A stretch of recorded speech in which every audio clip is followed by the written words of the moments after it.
Hello, my protagonists, and welcome to another Doki Doki Donut here on Darkborne Plus. And today on Doki Doki Donut, by the way, I am Darkborne, your conquerable character, and you are my protagonist. And on today's very special Doki Doki Donut, we're having a chill stream. And as I apparently posted, if it would really help me out. Please, damn it, I didn't have one ready. I'm gonna have to make it up. So, anyways, it would really help me if you would all retweet the now streaming post that posted. That would really help me. And all the freaking Keck W's on my screen. So without further ado, okay, fine, let's go with the Spanish word of the day. I can't activate it physically because I don't have one ready like I should have, because I completely, bird-brained that one. Let's see here. Let me think. A Spanish word of the day. Today's Spanish word of the day is gonna be puñeta. No, I'm just kidding. It's not gonna be puñeta. It is, you know what? Angry. Yeah. Coño. It's a Cuban expression, coño, which means damn it. So everyone with me, repeat with me. Co, nio, ni, o. Co, ni, o. Now together. Coño. There you go.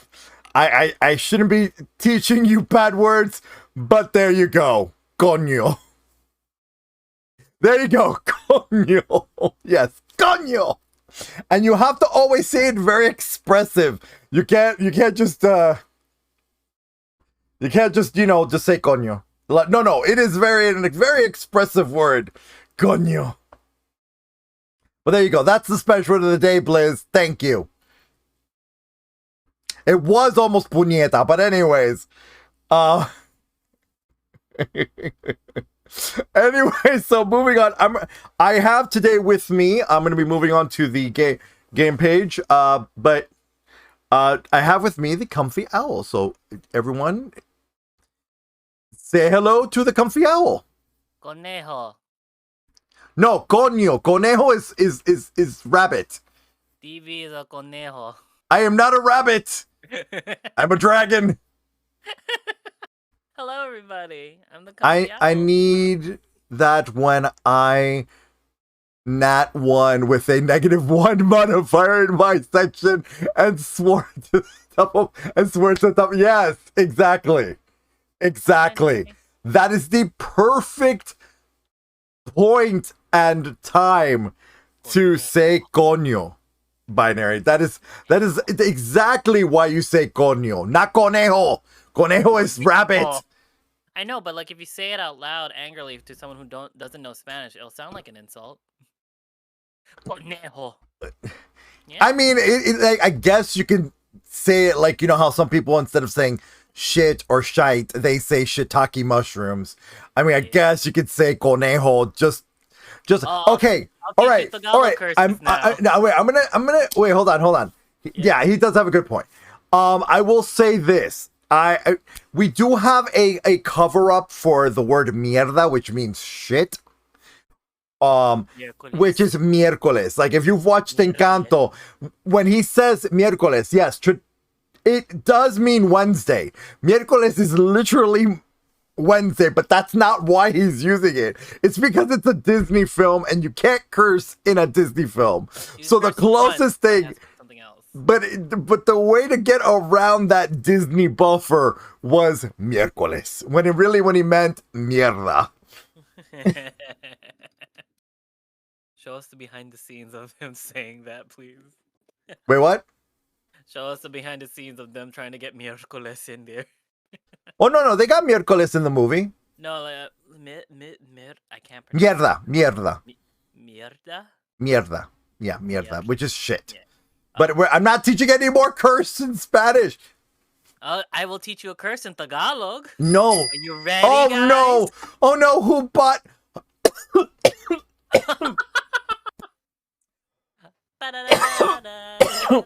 Okay, first off, thank you for buying a Doki Doki Donut Streamloop chest. Thank you. I appreciate that. Now, I need to explain. Please don't use the cards as if you can on Bacon. Thank you. I'm just going to ask that you all do not use these cards today, because today's supposed to be a very relaxed and chill stream where I'm reading these. I'm not playing a game, so it's not going to affect anything. I left the cards there available so you all can purchase them on today's chill stream, but save them for a gaming stream. I'm asking you that much. The only the only days that those cards are for use are on Wednesdays, Thursdays, and Saturdays. Yes. But, you know, today's a Sunday and we're doing a chill stream. And when I say Saturday, I mean Saturday when there's an actual game going on. So save them for game days. They're definitely not for the Monday game or the Tuesday game, because those days are reserved for D&D. Plus, I do not have the stream loot display up so that you guys, so I can see what the effects are and stuff like that on Mondays and Tuesdays. Those games have specific rules to them and boundaries. So again, those are for Wednesdays, Thursdays, and Saturdays only. But please feel free to purchase the packs. Yes. Please feel free to purchase the packs. And with that said, I'm going to do some shout outs here really quick. Because, you know, you're with me today, hanging out. And yeah, on your shoulder. I'm gonna shout out the Comfy Owl. And today's Tagalog word of the day. Oh God, please don't give the Tagalog word of the day. Can I give them a curse word? Just one, please, since you gave one? Fine, go ahead and teach us a Tagalog curse of the day. Alright, today's Tagalog curse. Oh my god, the curse! The curse! Look at the stream! Oh god. Yes. Oh, Blizz! With all the things! Blizz, those grippers, God, Blizz. Oh, goodness. I need that apron, by the way. I really love that apron. I will send that to you. So, the yeah, Tagalog word of the day. Go ahead, the Tagalog word of the day. Putang ina mo bobo. That's a really long one. Son of a bitch. Or fuck you. Or your mother is a whore. That is the curse word of the day. In Tagalog. In Tagalog, already? So slowly teach us. Putang. Putang. Ina. Mo. Bobo. Bobo. There you. Or you can just say putang ina. Putang ina. Will have the same meaning, but it's just shorter. I mean, we have a saying, and I'm gonna have to mute my microphone. Oh no! Oh my God, DB. So that's why I had to mute my microphone because. Ooh. Yeah. Ooh. Oh my God! My goodness, I'm a little red in the face. Yeah, I'm trying not to. I'm trying not to be too dirty and too over the top on my thing, but curse words. After stream, DB. Would love to hear you say that more. Oh please, no, I'm not gonna take curse words anymore. All right. So, anyways, if you don't know already, I am Cuban, Puerto Rican, non-binary. I am Latine or Latinx. By the way, the dragon that you're seeing right over my shoulder, that is Fa, my character from the Real Dragons of Waterdeep, who is adorable and likes to have fun. And I'm a sorcerer, and you should already know this. Why don't you know this? And why are you all so prismatic deficient? We all don't eat gems like you do. No. All dragons are prismatic. It's just some have deficiencies. Ah, I see. What can we do to help with that deficiencies, Fa? I don't know. That is a very good question. I am not I am not the ancient of my species. But you're Anyways, so wise. yeah. Anyways, so he is the himbo and I guess the heart of the party at this point. Then there's also Sil, who you also see there. Because I'm Ruby. Oh yeah, Binary, because you're red, you're Ruby invested. I love that. You're Ruby invested. I love that. That's great. But yeah, no. So but anyway, so Fa is one of my favorites. Hey Roku, welcome, Hey, Roku. welcome. You just missed the Tagalog curse word of the day and the Spanish curse word of the day. Which we can't repeat because DB Nope. doesn't want to curse on. Nope, we're not gonna repeat it. You're just gonna have to watch it in the VOD. So anyway, without further ado, let's get finally onto this. What is it? I'm free if you want me to be in VC2. I mean, you're free to hang out, Binary. Yeah. You guys are free to hang out with me today with this. I'm just gonna need you to understand that the focus is of me reading from the Enchiridion. That is the main focus, but you are more than welcome to sit in your chair and join us. Well, hello. Oh, wait, hello. What was that? That'll be me. Oh wait, hold on, Bacon. I need to activate your chair. Hold on, Bacon. Hold on. Binary. Hello. Yeah, So I had to hide. Came out. Hold on, give me a second. I have to activate. Oh no, Bacon's activated. Bacon's activated. Binary's the one who's here. Yep. I know, but Bacon's also here, so I have to make sure that everybody's activated. Oh, he's Yeah. on the call.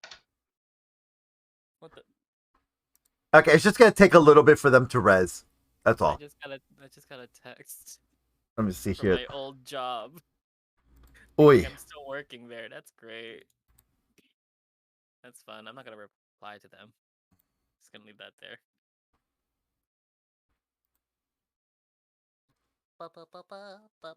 I don't know why you're not showing up, Binary.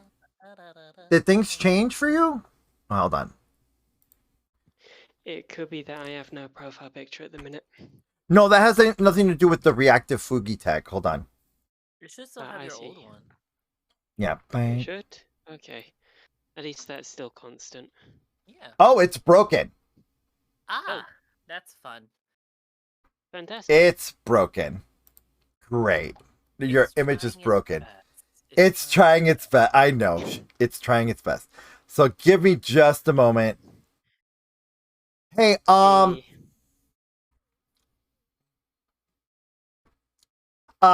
everybody give me just a moment. I need to talk to Blizz for a second.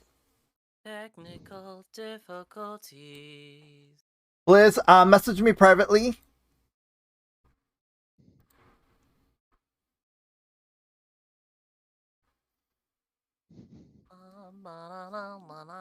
yeah. I managed to nat 1 into a 0 and managed to get my character blind Oof. permanently. Oh no. Oh no. I was trying to give somebody true sight. And then you gave them true death? You gave them No, I gave myself. No, I gave myself permanent blindness. Oh no. And it's just like, huh, that's a thing. It's like everybody's like saying, "Oh, I'm sorry about the sight." Meanwhile, I'm just going, means I just have to play blind. Have fun trying to keep me safe. Okay, so we just need a couple of minutes because I'm trying to fix binary. So we're just trying to fix binary. It's not more than ones and zeros. No, it's complicated math. Yeah. Sorry. All I can hear is wait. So it's complicated. Yeah. So hold on. I need people to give me a moment. Roku, no. Why would we give Anyway, I Roku do need to true fix the death? river brother. Oh no. Let's see here. That's But yeah. comfy. Yes, No. I'm looking at the files. I know. I mean, I guess right now, just for now, I'm gonna make you a Pokeball. Or do you want to go? You know what? No. You know what? That works. That works too. There you go. That works. Wait, Oh. what? The toothbrushing, the cleaning of the Dragon cleaning? the dragon cleaning. Yeah, Yes, Whose I've literally hands just- are these? it's some rando. It's just some random person. I send you the Um, leggies too. Yeah, I'm just sort of debating on getting it redone, so it's like maybe a paw, like one of my Oh. BF's paws. Let's see here. Hold on. Roku saying it's their hand. They're the ones that they're cleaning you to make sure that you're like safe. Aw. That's Aw. cute. Okay, I need That is I need to cute. shrink. I need to shrink it so that binary fits in the chair. Give me a Mhm. second. Binary also not taking over what I'm reading as well. I was gonna say, please don't put me as the main focus. That's dangerous. Well, no, you made yourself the main focus when you picked the giant picture. Not my fault. Technically, it was a choice. Not a fault, just choice. It was a choice you made. Yes, it was my choice that I wanted that, but I didn't think it was that big. Mm. But yeah, while we're working on technical difficulties, this is a good temporary solution. While we get it all figured out.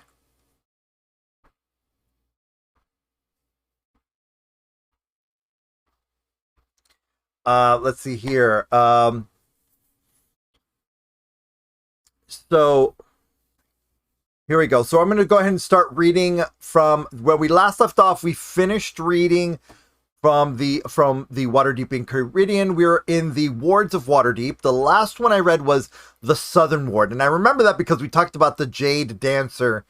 That's a stone golem. Yeah, the most epic yet Interesting. confusing bouncer ever. Yeah, it is. It She is. will dance with you. She will be nice to you.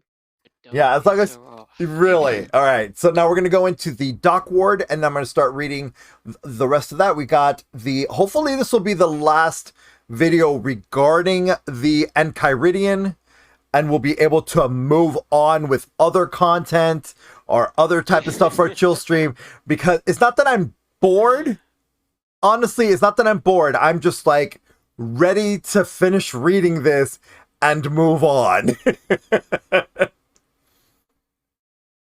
Trust me, there will be more supplementals coming to the series, but I really want to get done with the Enchiridion. So here we go. I'm back to the Enchiridion Dock Ward. The ward was long considered the most dangerous district in the city, but the Field Ward has since taken that title. I'm going to take off my headset for just a second. It's starting to get really difficult to read and have headset on, so give me a second. Oh no. All right. See here, the Dock Ward was long considered the most dangerous district in the city, but the Field Ward has since taken that title. I don't doubt the residents of the Dock Ward are glad of it, for in some respects, the area has never truly deserved its bad reputation. Yes, aside from the Field Ward, this is the area where most of Waterdeep's poor reside. Yes, it is home to some of the least literate people in the city. Yes, most of its taverns are inhabited by habitual drinkers, and far too many inns charge by the hour. But all must concede this. All must concede this. And we're going to take a break for just a second here, because my brain just kind of semi-broke. Give me a second. Blizz, I'm going to,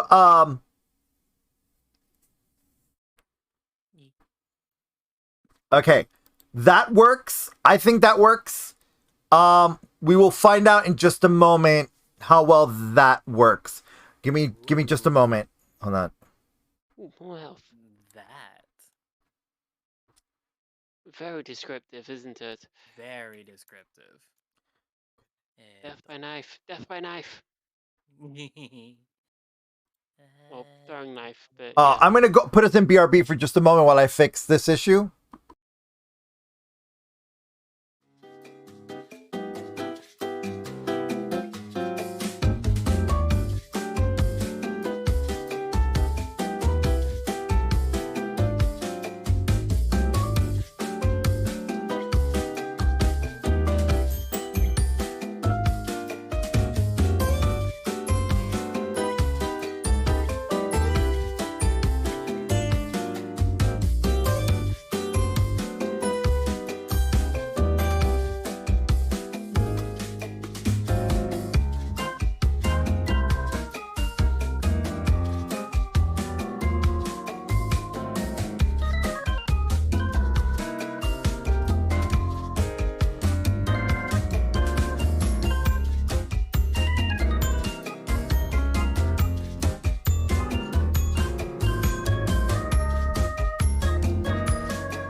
right, sorry about that, everyone. I just had a little bit of an issue fixing something. Oh my gosh, are we revealing?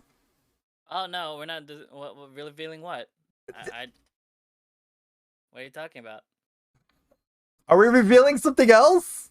Revealing what, DB? I have no clue what you're talking about. Uh-huh. Uh-huh. Yeah, I So have no clue what you're talking you about. have no clue what I'm talking about. Nope. No, sirree. Really? Really? Yeah. You're not just like, really big behind me? No, what? What are you talking about? I need to adjust Binary because Binary's just not sitting right in his chair.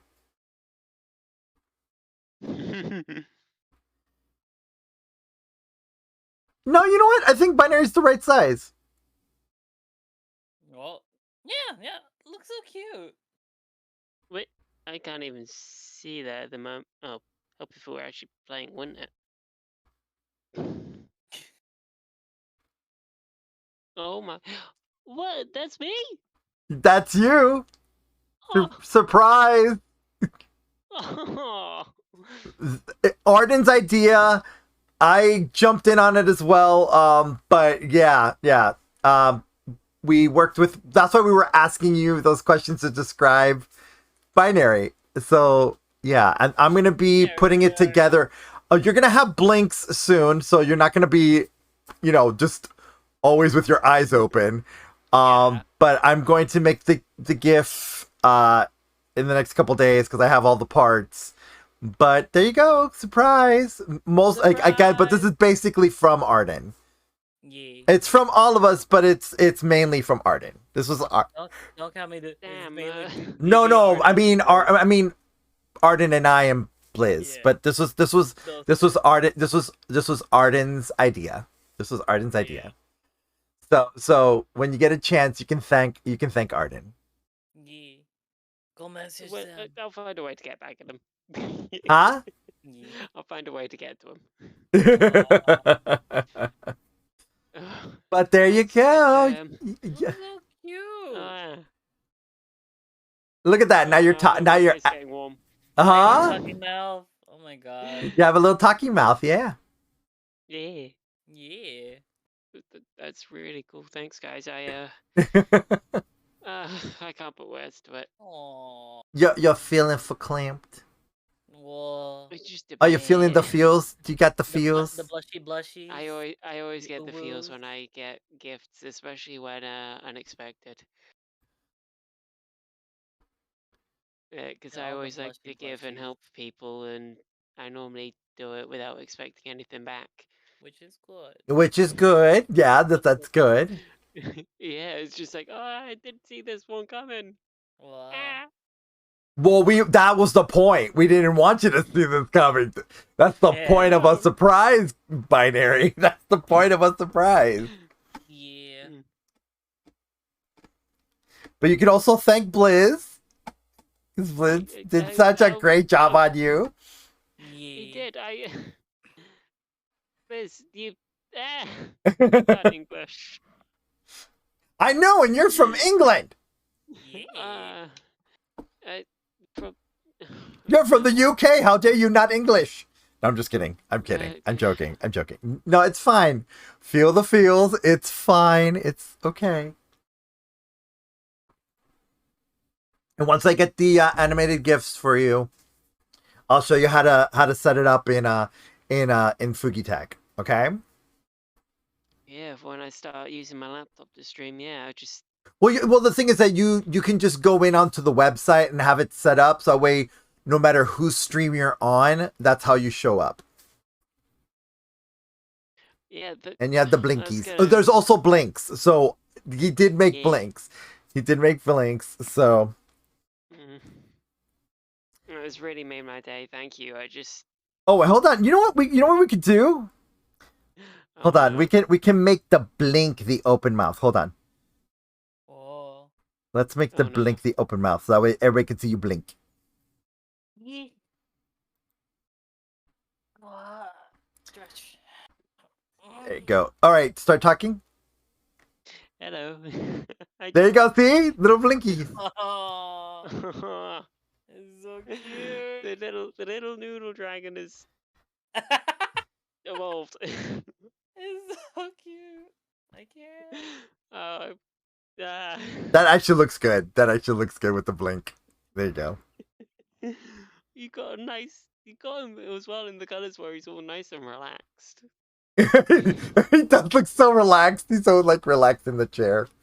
It's just like, oh, what was it? I was just, it's like, oh, I have a nice calming demeanor on me. It's like, no, don't. It's like, you do. You just don't recognize it. It's like, okay, fine. Yeah, exactly. But yeah, I will look forward to using that a Yeah. lot whilst I'm playing Bloodborne, and maybe work things out with eye color changes when I do get angry. Yeah, yeah. Well, that you can work out with Blizz, and Blizz can Yeah. add those things so that way when you use Video Tube, you'll have Yeah. you'll have that. Yeah. Yeah. And That's for another time. yeah, no, it's definitely for another time. But there you go, surprise! Everybody, everybody, throw out all your hearts, all your hypes, and all your claps. So thank you so much, Blizz, for making this possible, and and thank you, Arden, for such an amazing idea that I got the chance to jump on, and thank you for giving me permission to make it happen and do the reveal. So yeah, but all the hypes. You may find Hello, me hypes. preoccupied in the next couple of days with my pens, my new drawing pens I got. All the hype. Yeah, we just wanted you to feel, you know, feel the love. Oh, hold on, I need to move these emotes behind all the chairs so that way you guys aren't like Getting bombarded? well, it's not just that. Hypes. Well, it's not just that get bombarded with the comfy hypes, is that emoji explosions are like happening at I want you guys to be in front of all that, so We just need a pair of shades. Cool people always look away from explosions. there you go. Now you guys are if we make Blizz, can you make the explosions again? Can you like throw out the emojis again? There you go. Now it's all behind the chairs. Awesome. Everybody can be seen. It's not just behind me. Yeah. Yeah, okay, yeah. Okay, the spirit's got to me as well. Hello. Are you happy? Are you a happy fairy dragon? No. I'm a little bit happy is very understatement. So I am very happy. All right. What we'll do is we'll have Blizz put this into like a zip file for you, and then he could send you all the pieces. And then when I'm done with the animated GIFs, I will send those to you so that way you can save them and use that for your Fugi tech. So that way when you're a guest on other people's streams, you have a little bit animated. Yep. Yes. There's one thing people don't know is that when I'm either extremely happy or I feel the presence of the spirit for my faith, it feels like I've got a pair of wings attached to my back, and it makes sense. I'm very uncomfortable, and that's what I've got going at the minute. I know.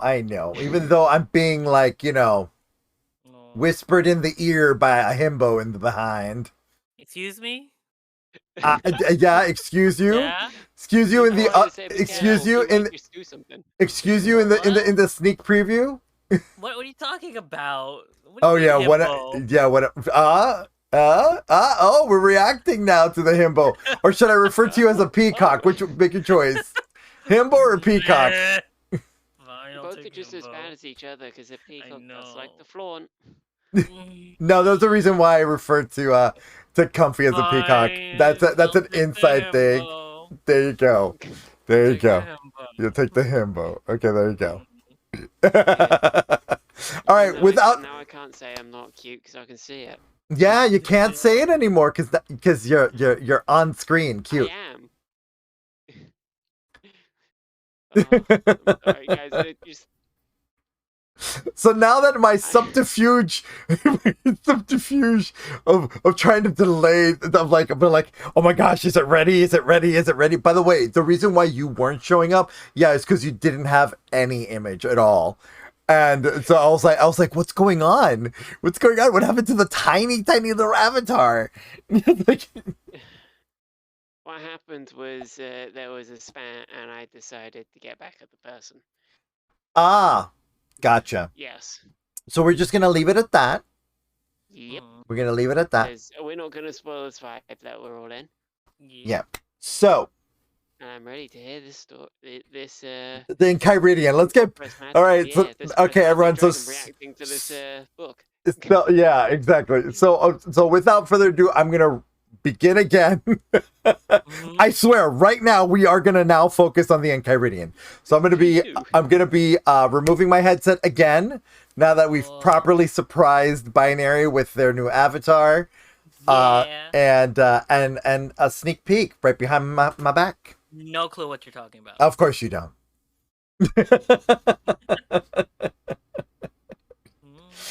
All right, here we go. All right, let's get back to it. Where were we? Oh, yeah. Yes, it is home to some of the least literate people in the city. Yes, most of its taverns are inhabited by habitual drinkers, and far too many inns charge by the hour. But all must concede this. The residents of the dock ward often work the hardest while living under the harshest conditions. Warehouses, poorhouses, and tenements dominate much of the area. Streets are steep throughout and few have space alongside for pedestrians. Wandering through the ward can be bewildering journey without a guide, except in the immediate vicinity of the piers. Shops and advertising of any kind are rare, and warehouses and other businesses often have no sign at all. You either know where you are going and have reason to be there, or you are lost and are likely marked for pickpockets or worse. Street lamps don't fare well in the dock ward. Their candles, oils, and glass are too regularly stolen or smashed. The Guild of Chandeliers and Lamplighters makes a heartfelt attempt to repair the street lamps at the start of each season, and I forgot to turn off subscription only mode this entire time. But let's get back to it. Let's see here. But for the most of the year, locals are forced to carry their own light when traveling these streets at night. The colors of the Dark Ward are burgundy and orange, and its mascot is a swordfish that has always been depicted as green for reasons lost to time. The folk of the Dark Ward take competition seriously, and they frequently draft their champions from the rough and tumble sailors who come to the city. Some say they draft pirates, but that is pure slander. Frequent complaints arise when these women and men are more citizens of the sea than of the dock ward itself. But if they register with a magister and pay taxes, they are welcome to compete as any long-term resident of Waterdeep. The City of the Dead. I could write a book about the City of the Dead. It is such a fascinating place, filled with so much history and so many stories. But alas, there would be a few buyers for Volo's Guide to City of the Dead, since it would be of interest mainly to Waterdavians, and the topic is one about which they are already intimately knowledgeable. The City of the Dead is no drab cemetery. It is a great park of grassy hills, tended flower beds, artfully placed clusters of trees and brush and bushes, beautiful sculptures, astounding architecture, and gravel paths that wend intricately through it all. Long ago, Waterdavians largely abandoned the practice of burying their dead, instead entombing them in mausoleums. For centuries, the major mausoleums have been connected to an extra-dimensional space where the dead are taken, mourned, and interned. To those who can afford it, memorialize the departed with sculptures, making the City of the Dead an open-air museum that features some of the most stunning, haunting, mournful, and downright eerie statues ever crafted in marble or bronze. Nobles and wealthy merchants have competed to erect the greatest markers for their dead, leading to a wide variety of styles and concepts created by artists at the height of their skills. One of the cemetery's most impressive attractions is the Warrior's Monument. This intricate 60-foot high sculpture depicts a circle of women and men striking down trolls, orcs, hobgoblins, bugbears, and barbarians, all of which are falling backward and outward around the warriors. Above all of them, a flying griffin rider spears a skeletal knight whose breastplate bears the symbol of Mirkul, god of the dead. But this statue is also a fountain, and the wounds of these combatants gush water. Don't try to imagine it, just go see it. And see it as Waterdavians do. Pack a midday feast, have a picnic, and then take a stroll through the beauty of the place. Outside the city proper. Oh, wow, we're almost done. We're in the last section of the Wards of Waterdeep. All right, here we go. Let me get some water. Well, we are in Waterdeep, so... Here we go. All right. Outside the city proper. There's more to the city of Waterdeep than just the wards within its walls. If you have need to visit the environs of the city, here's what you'll need to know. Field Ward. This district was once a caravan yard between Waterdeep's two northernmost walls, kept free of settlement to serve as a killing field in times of war. As refugees from various calamities settled there, after not being allowed into the city's wealthy northern neighborhoods, the area has grown into a lawless town of its own. Though not an official ward of the city, the Field Ward is commonly referred to as one. The Watch doesn't patrol this area, however, and many crimes do go uninvestigated. The City Guard oversees the Field Ward from its walls around it, but its members get involved only when folk moving into or out of the city are threatened. The area is a muddy mess, populated by the poorest people and those who take advantage of those folks' desperation. It has no sewer system and isn't served by the Dung Sweepers Guild, a fact that will be quite evident to your nose if you venture here. I don't recommend that you spend any more time here than it takes to pass through from one gate to the next. The Guild of Butchers operates several slaughterhouses, smokehouses, and leather-making facilities in the area. Noisome operations that have been pushed out of the city proper. A word to the wise, being friendly with a burly fellow who is good with a knife is one of your best defenses in the Field Ward. The other place you might solicit aid is Shift Tavern, a popular stop for off-duty members of the City Guard, situated on the corner of Shift Street and the Breezeway. Though the guards may not be inclined to assist you, your status as a visitor to Waterdeep technically obliges them to help you reach the city proper in safety. Alright, next. The Undercliff. Here we go, Undercliff.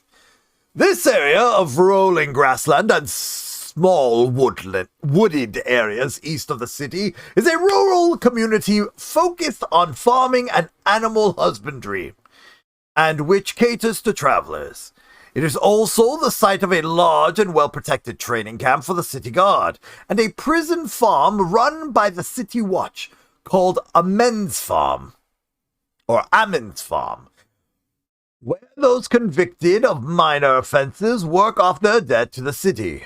Many gnomes and halflings live in this region, and most buildings are built to reflect their stature. Two noble families have estates in Undercliff. The Amcathra estate is used for the housing and final training of horses bred in the town of Amphale, many of which are sold to the City Guard. The Hothamer noble house has an estate where its members conduct business and overland trade beyond the reach of Waterdeep's auditors.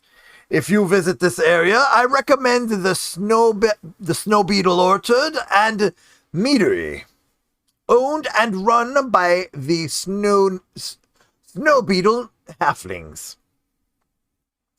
They have a delightful drinking hall and a shop sized for larger patrons, and you can pick up your own fruit when it is in season. It's so hard reading this as Volo. I'm putting on my headset. Yeah.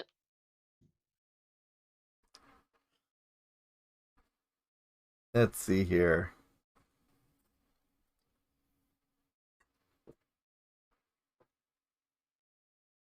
Okay. Oh, there we go. All right, we're in Undermountain. Okay, Undermountain. Tales of this legendary dungeon below Waterdeep are told well by many in the city, but I'll provide you with the basic truths. Beneath the plateau of Waterdeep lies the largest and deepest dungeon in the world. It sprawls out under the city, said to plunge as many as 20 levels deep. The Melerkin dwarves first excavated the tunnels that would become Undermountain, and the Drow are said to have dug their own tunnels up from below. All were claimed, altered, and expanded by the mad wizard Halaster and his apprentice. Oh, and his apprentices. Sorry, that's plural. And his apprentices, who are believed to dwell in the dungeons to this day. What drove them deep into the earth remains a mystery, but Undermountain's allure is a siren song that still draws many. If you want to see adventurers descend into the depths, or perhaps glimpse some returning with wondrous treasures, visit the Yawning Portal in the Castle Ward. The Wonders of the Weymouth. The place where the high road and the way of the dragon meet in the south of the city is called the Weymouth. At the center of the crossroads, a high signpost stands with hanging arrows pointed toward the harbor and each of the city gates. Created by the Watchful Order of Magists and Protectors, are funded by the local merchants. The signpost magically directs travelers to well-known distant locations when the name of those locations are spoken into a crystal on the post. The magic of the Weymouth writes the destination onto a proper arrow of the signposts and indicates its distance from Waterdeep in miles. Folks are thereby sent out of the harbor or up the appropriate gate leading north, east, or south, depending on their destination. I guess it just refreshed because I was not expecting Streamloots to just all of a sudden do its own little commercial on my screen with the symbols. It must have refreshed. Wow. It must have refreshed. Yeah. By the looks of things, yeah. Yeah, there we go. Where did I? Oh, depending on their destination. Unfortunately for newcomers, the Weymouth is of no use whatsoever in finding locations within Waterdeep. You will, however, find a number of enterprising individuals near the crossroads who take advantage of this fact to offer their services as city guides. Oh, hey! Hey, Blizz. Hello. Please. Hello. Let's see here. Let's see here. We're going destination. City guides. Though some reputable members of this cadre will guide you through for a fair fee, plenty of citizens will, with nothing to lose or gain by doing so, will also readily set you on the right course if you're simply polite. So we are done. Folks, we are done with the wards of Waterdeep. Now we are moving on to the City Splendors. I wonder how long this one is. Oh, God. Oh, this is the one that describes the statues and such. Oh, God. This is going to be a long one. There you go. Oh, jeez. Oh, jeez. That's a long one. But we'll get through it. We'll get through it. Yeah. Normally I take an 8 o'clock break because the dog goes. So that is what I'm going to do. Let me go ahead and set a timer. Set the timer for. Let's see here. Ooh, that actually looks good with him. 20. Yeah, that looks good with him. Yeah, thank you. All right, Guys. so everyone, we will be right back.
Sorry about that, everyone. We are back. I just need to get some more water and cranberry, and a new animated boyo is on the screen.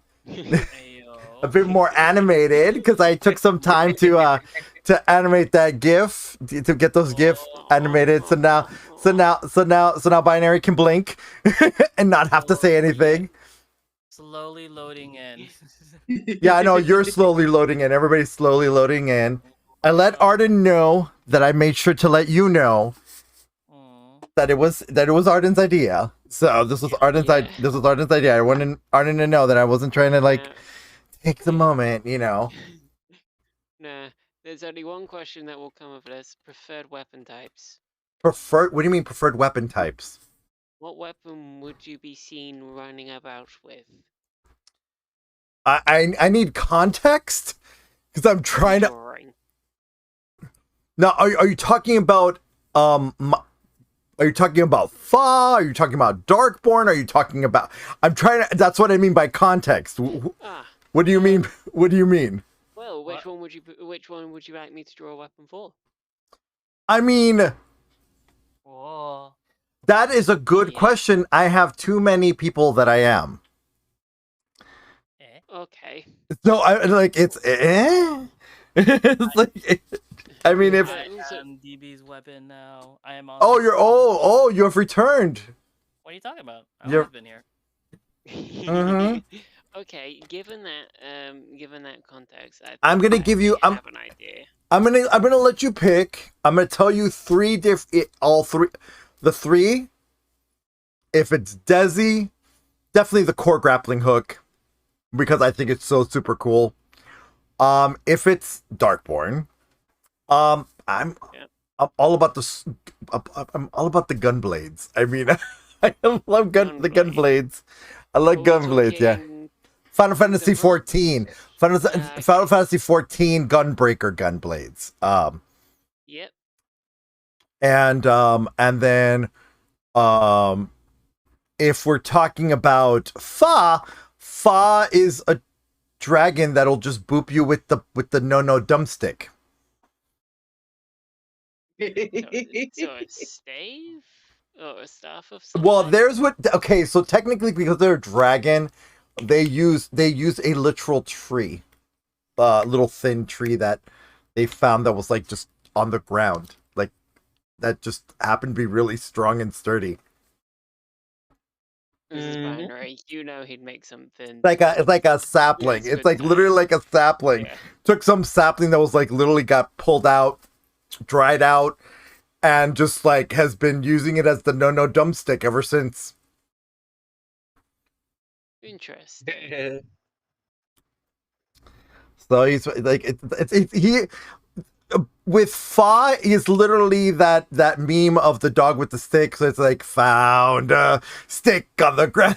I'm totally gonna using all this power that I found. I'm totally abuse it. I'm gonna totally abuse it because I found a stick. Yeah, that does make sense. Thank you. Now but I will need to ask Arden the same thing. And you, but he's probably gonna answer you the same thing. Oh, he's probably gonna answer you the same thing. Here we go. All right, so we're gonna start the new one, the City of Splendors, and so this right here that you're seeing, that's a house. I just noticed that there's a house built on the neck of this living statue.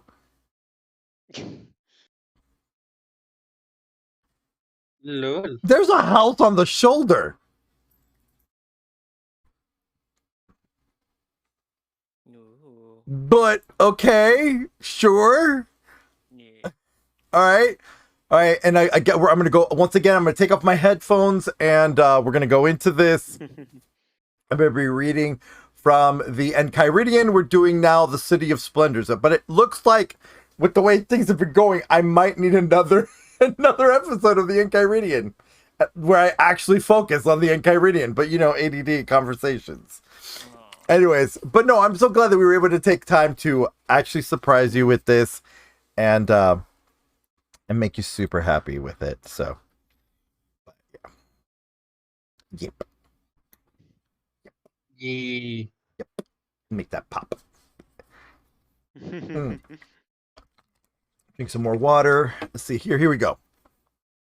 The City of Splendors. A description of each of the features that cause Waterdeep to be called the City of Splendors would require a library's worth of paper. This chapbook can't hope to encompass all of them, or encompass them all, no matter its author's expertise with a quill. However, I shall endeavor to enlighten you about several sites that have not been mentioned earlier and to expand upon some previously covered. Amenities. You'll find no city of the Sword Coast or in all of the North half as civilized as Waterdeep. It's not just the law of the land that makes this so, but also the comforts that life here provides. In most other towns and cities, you'll start with an early morning stumble on the stairs as you carry your night spoil down to deposit it outside.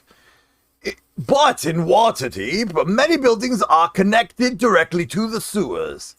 Public facilities for those out and about can be found all around the market and Field of Triumph, and near the large city squares. In places without ready access to sewers or public outhouses, members of the Dung Sweepers Guild make multiple rounds each day, collecting urine and excrement separately for use in industry and agriculture, respectively. Take comfort that in Waterdeep you'll always find a pot to piss in. Wow. Anyway, also notice how clean the streets are kept. This upkeep is due to in large part to the hard work of the Dung Sweepers Guild. Dung Sweepers can be seen working their brooms and carts every hour of the day, and for a few hours after dark, all over the city. Removing not just animal dung, but other refuse. This service is free to all, paid for by the taxes rendered to the city, although an egregious amount of trash left for pickup does result in a separate bill from the guild. Another amenity soon appreciated by visitors in Waterdeep's water system. With public fountains and wells all around the city, clean water is plentiful. Many buildings have pumps of their own to draw water from the local supply, and some even possess taps that pour out water with the twist of a knob. This convenience is made possible by the inventiveness of the Gondar, the industry of the Cellarers and Plumbers Guild, and the magic that Waterdeep inherited from the Ilfarni elves. And give me just a moment. I need to mute my microphone for just a second because I need to open the door for the children so they can step out of my room. Okie dokie.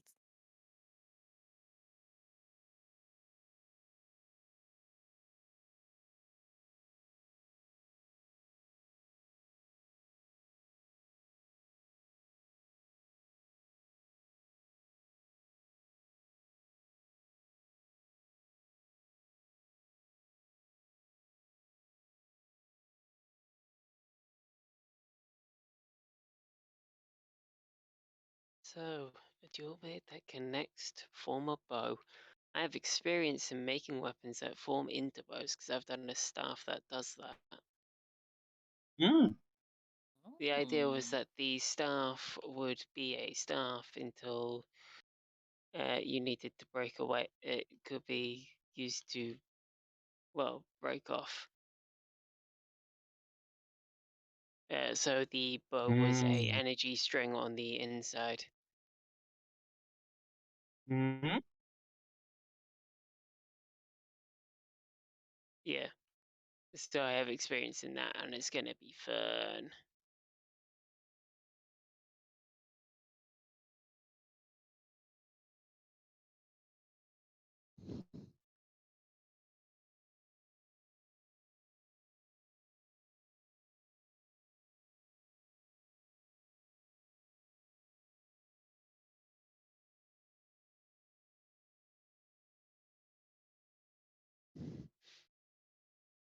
But yeah, looks like I'm gonna be busy.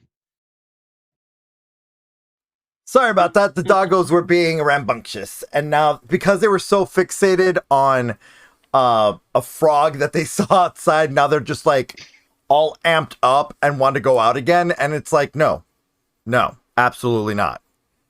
You're hyper fixated. No, no, we're not doing this. Doing All what? right. So I had to let the rest of the house know that they're being hyper fixated right now, and that they're not. No, they don't get to go outside again to try and find a frog, find the frog, because they've done this before with squirrels and birds and stuff like that. And so it's like, no, I know what this They is. wanna This bring this you is them gifts. trying to go get to go outside to get another cookie. So no. All right, so I'm going to go back to, we were in amenities. When did we, oh yeah, separate bill from the guild. Oh no, we did the Waterdeep water system. Ilfani elves. Yeah, there we go. Waterdeep is also a city of light. Continual flame spells illuminate many signs and street lamps in the wealthier parts of the city. Elsewhere, the guild of chandeliers and lamplighters keep the streets lit, except the field ward and the most dangerous areas of the dark ward. Not only that, but hundreds of drift globes bob about the city of the dead at night, departing to float over the rest of the city each morning. Such is not typical behavior for drift globes, I assure you. Lastly, no city in the world is as literate as Waterdeep. Ogma's priests from the font of knowledge offer free instruction in reading to all who desire it, and the city has over 30 publishers of broadsheets in addition to chapbook printers and book publishers. Large paper advertisements are plastered onto alleyways, and smaller ones are passed out by those hired by businesses to trumpet their services. Printed menus can be found posted on the windows of most eateries and are handed out to those who dine within. Admittedly, you'll see less reading material in the Dark Ward and the Field Ward, but this fact is notable only because of its preponderance elsewhere. All right, I'm gonna take a bite out of my brownie. Ooh. Got some sugar in me here. Mm-hmm. See if I can go find them for you. All right, here we go.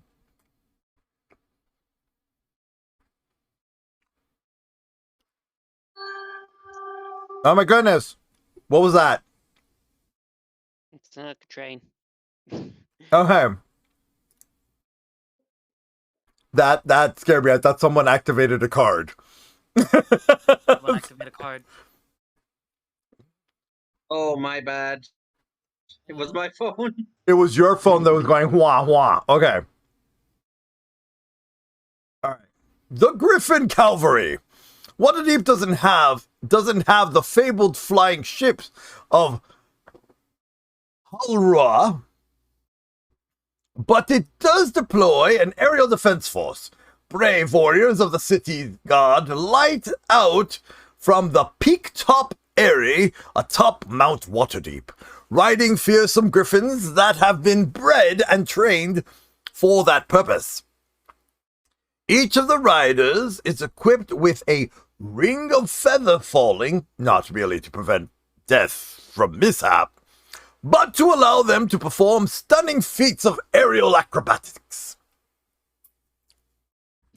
In both martial displays and in real battles against flying threats such as manticores, harpies, and outlaw wizards, the Griffin Riders actually leap off of their mounts into open air. For a breath-stealing moment, they fall like stones, closing in on their targets and at incredible speed. Their opponents rarely see the death blow, distracted as they are by other mounted griffin riders.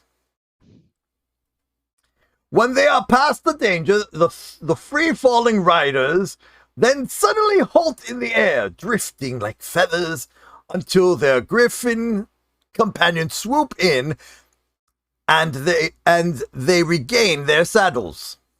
Working in concert with one another in this fashion, members of the Griffin Calvary can rapidly eliminate any threat to the city, and even catch the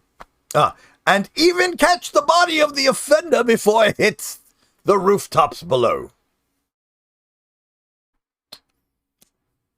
Wow. Oh, dear. I've got to do this the old-fashioned way. Wow. Wow. All I gotta say is wow. Wow. Wow. Okay. Wow. Wow. Wow. Wow. Okay, Dusk is buried beneath like the other numerous pictures I have.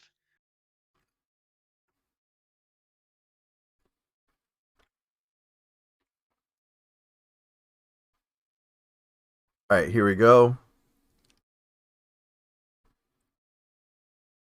I just realized that I gave you a very fast blink and a longer stare compared to everybody else. Which is cool because it offsets everything. It's funny. It's just great. Here we go.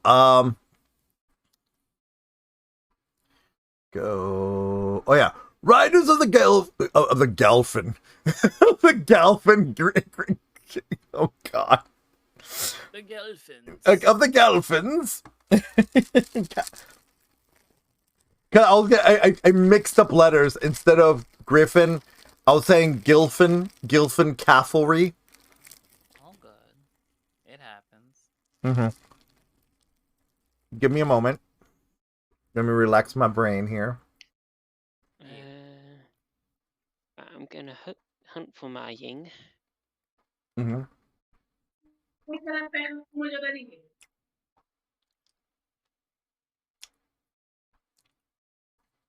Blizz, I am going to ask if you have people talking in the background to please mute your mic, okay?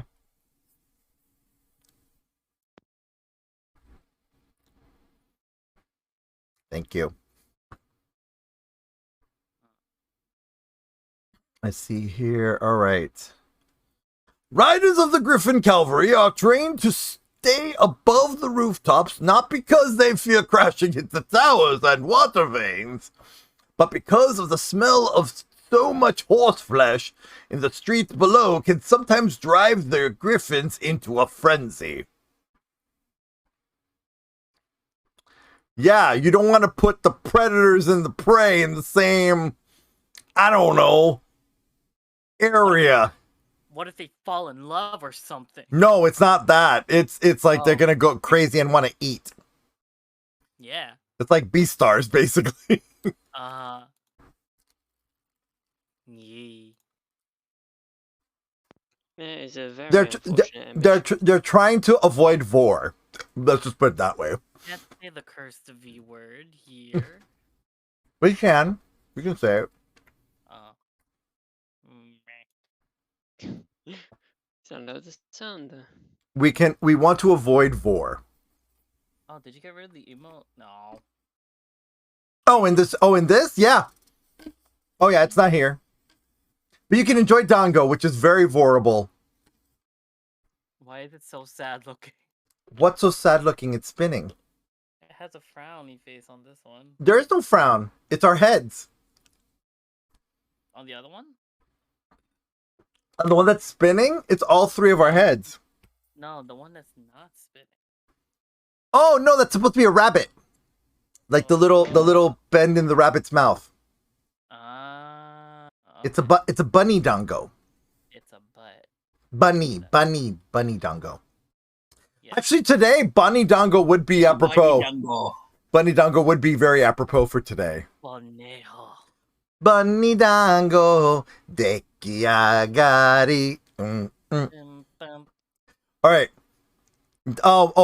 If you don't know, that's Japanese for bunny dango ready to serve. Ready to... Japanese word of the day. No, it's not a Japanese word of the day. I'm just like... Sentence. Yeah.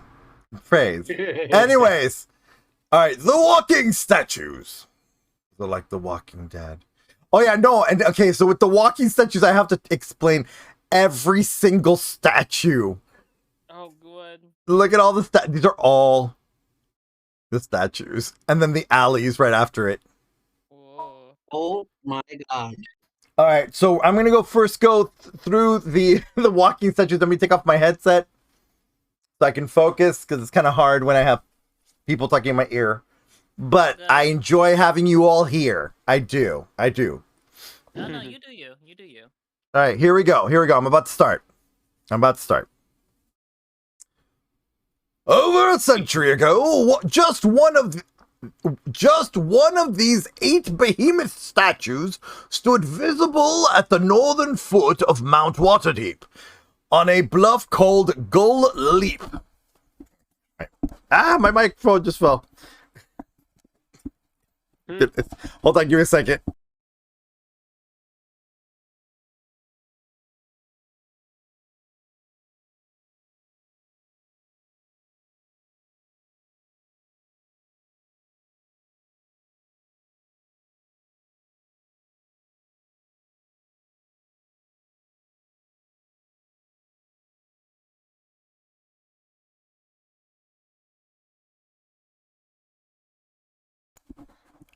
All right, can you all hear me? Yes. Yep. Okay, let me try and Yes. get this to stay a little bit stable here. There you go. Are you gonna stay? Nope. You're a good microphone. Are you gonna stay put? Nope. Are you gonna stay put? Okay, there we go. All right, let's start this again. Over a century ago, just one of these 8 behemoth statues stood visible at the northern foot of Mount Waterdeep. You know what I'm gonna do? Hold on. I know you all can see this on. I'm just gonna do this because it's very hard for me to read. It's so tiny, so I'm just gonna copy all this. Copy. There we go. We're gonna, and then I'll just like each section I'll scroll down. So we already did that. We already did that. All right. So now I need to open Word. Where's Word? Oh, excuse There's me. Word. Sorry, I just have to open a Word document so I can read this because it's so little. No, It's so hard to read.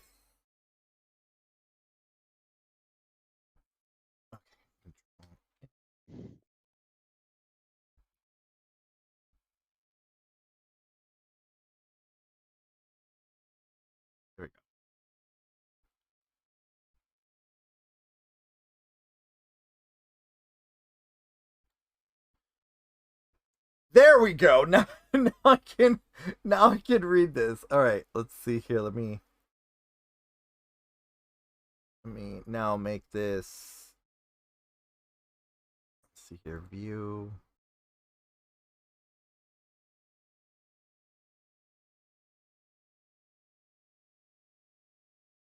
There we go. Okay, that makes it easier. Okay. There we go. Here we go. Over a century ago, just one of these 8 behemoth statues stood visible at the northern foot of Mount Waterdeep, on a bluff called Gull Leap.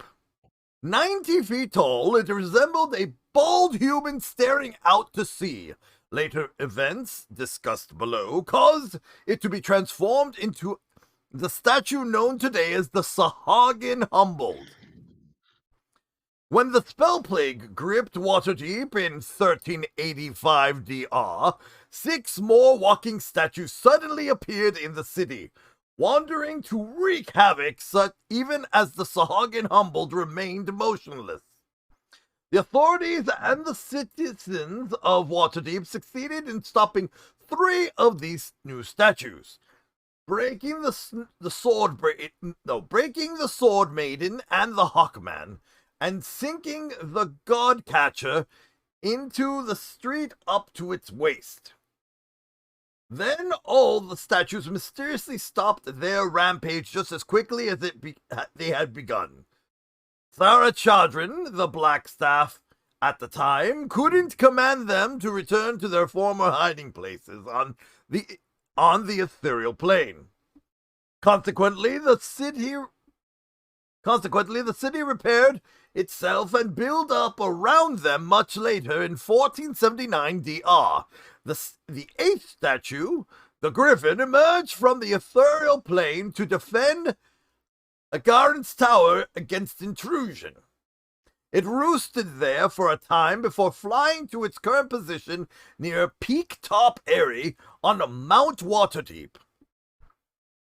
Once more, this activity seemed to be outside of Blackstaff's control. Thankfully, all the walking statues have been dormant for well over a decade, serving only as beautiful cyclopean reminder of Waterdeep's might. The Godcatcher. This, perhaps, is the most famous walking statue in the city. Thanks to its dramatic pose, its nearness to the market, and the self-evident magic of its existence, the statue is of a well-muscled but impassive male human with its left leg sunk to the hip in the street. The result of a spell cast by the Blackstaff at the time of its rampage. Its left hand and right foot press against the ground as if trying to pull itself out. Its right arm raised skyward, and above of its open palm floats a sphere of stone. Its gaze looks upward toward the sky, and the pattern of the bird droppings around its eyes give it appearance of weeping. So it's crying bird poop. Got it. Oh my god. All about the statue Oh. climbing up its chest and on its knee and shoulders is a tenement that carries the name the Godcatcher.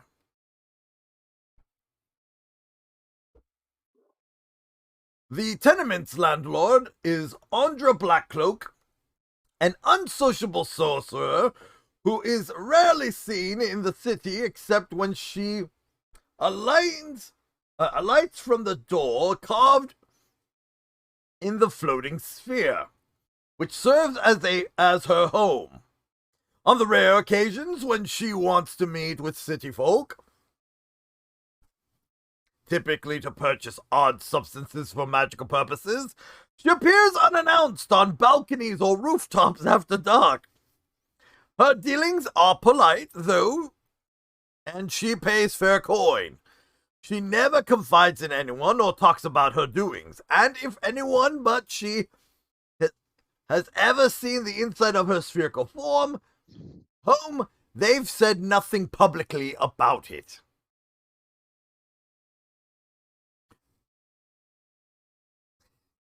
The Griffin. The walking statue called the Griffin is shaped like the beast for which it is named. Though it stands on all four legs, its back is fully 20 feet off the ground, making it a mount fit for a storm giant. Although it has shown itself to be capable of flight, with the granite feathers of its wings spread like a bird's, the Griffin now merely stands in a regal pose near Peak Top Eyrie atop Mount Waterdeep, looking to the southeast over the dockward. Newcomers sometimes assume it to be a monument to Waterdeep's Griffin Calvary, but Waterdavians know better. The Sahagin Humbled. For years, the only visible walking statue of Waterdeep was known simply as the Walking Statue. It stood at the foot of Mount Waterdeep near the head of Julthun Street.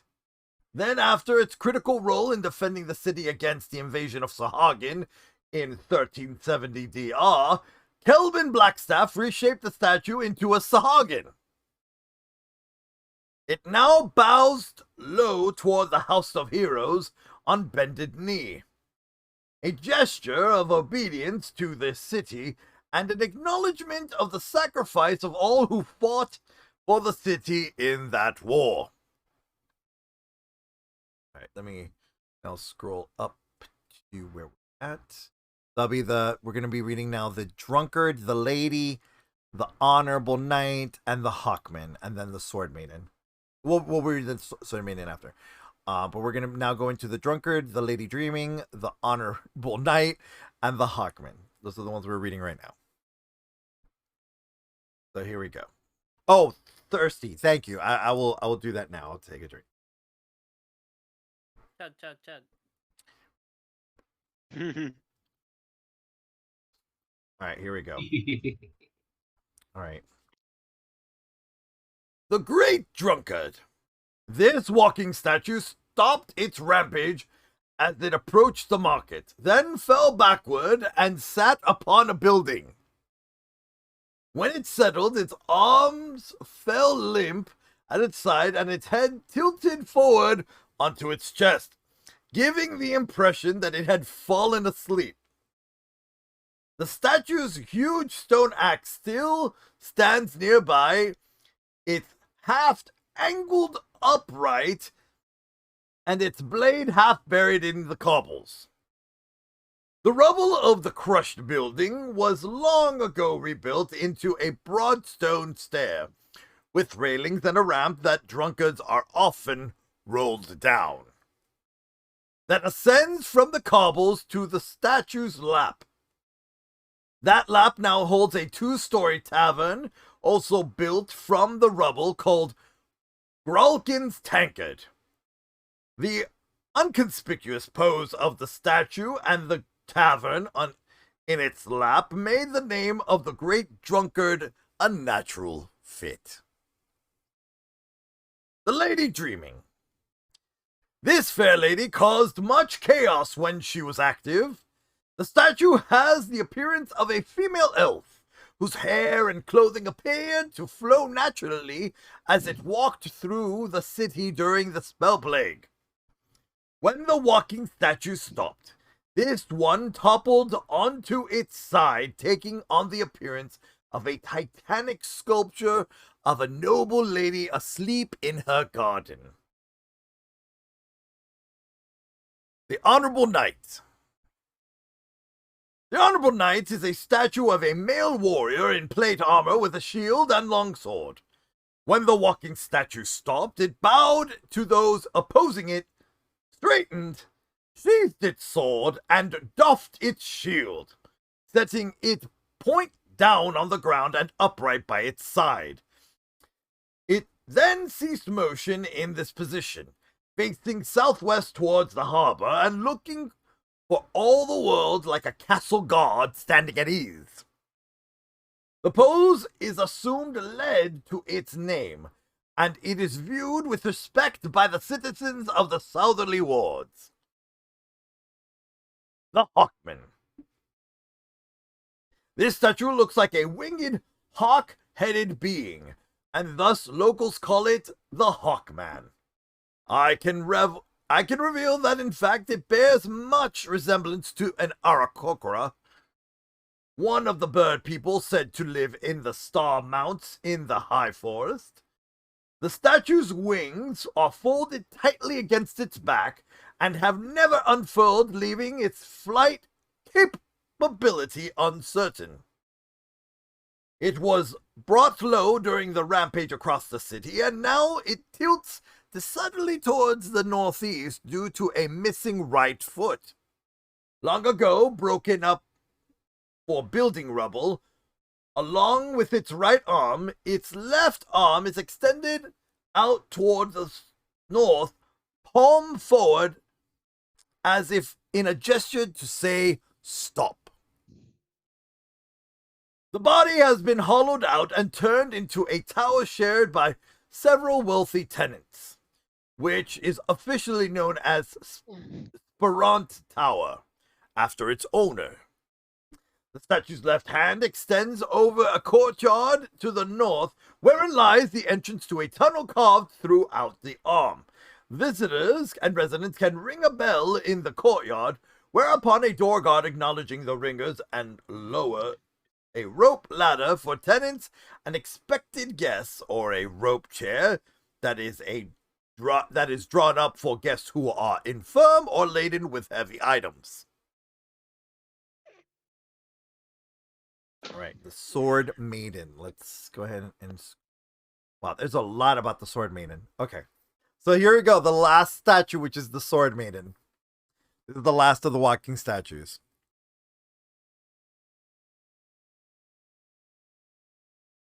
Oh, goodness. Oh. Like going through my drink so quickly. Mhm. Just chugging them down. There you go. The Sword Maiden. This statue appears virtually identical to the Honorable Knight, except for its female form and open-faced helm. It was felled during the spell plague after causing much chaos and slaughter. The residents of Waterdeep's North Ward funneled much of their frustration and dismayed reaction to its rampage into dismantling the statue, parts of which can now be found all over the North Ward, either incorporated into buildings or as bits of freestanding sculpture. The head of the Sword Maiden sits in a stand of tall trees in the center of the block of the North Ward, bound by Tree Street, Stars Street, Way Long Way, and Usilbrand Street. The center of its jaw and mouth have been replaced by a door which leads into the shop known as Thoughts Finding. Underver Thought is a Wisendex adventurer who leans on a cane, which some locals insist is more than just a cane. He lives in the small shop whose many level staircases and land fillings fill the hollowed out interior of the head, and which is crammed with oddments sold to Thought by adventurers and other travelers. These items bear little placards in Thought's beautiful flowing handwriting that identify them, or at least provide speculation as to their origin and purpose. Nobles and wealthy merchants who desire props for themed revels often rent them of Thought's wares as decoration. And many sages, alchemists, and wizards visit him regularly in search of potentially useful items. Well, that was the fate of the Swords Maiden. I'm gonna put my headset on so we can kind of discuss this for a second. I can understand after the walking statue of the Sword Maiden killed a lot of people, but I think it's so misogynistic that they respect the knight, but not the maiden. Honestly. They literally are dressed the same. They literally were dressed the same. Except you could see her face. Like, that was the only difference. You could see her face. Yeah. They dismantled her in retribution. I don't know. I can't help but to see the misogyny in this. It's there. I can't help but to see the misogyny. I mean, who wrote the book? No, it was not so much who wrote the book. This is the history of what happened to this actual walking statue in Waterdeep. Oh, you're talking about who wrote the module? Oh yeah, probably men. Most likely. Probably men. Most likely men. Yeah. But yeah, no, it's sad. I find it very sad that she was ripped apart into pieces. Her head is a store. Ugh. Her head, her hollowed out head, is a store. For rich people. Yeah, it's a little bit messed up. It is But- kind of fucked up. But of course, you know, Waterdeep is so great. And so civilized. Time to eat the rich.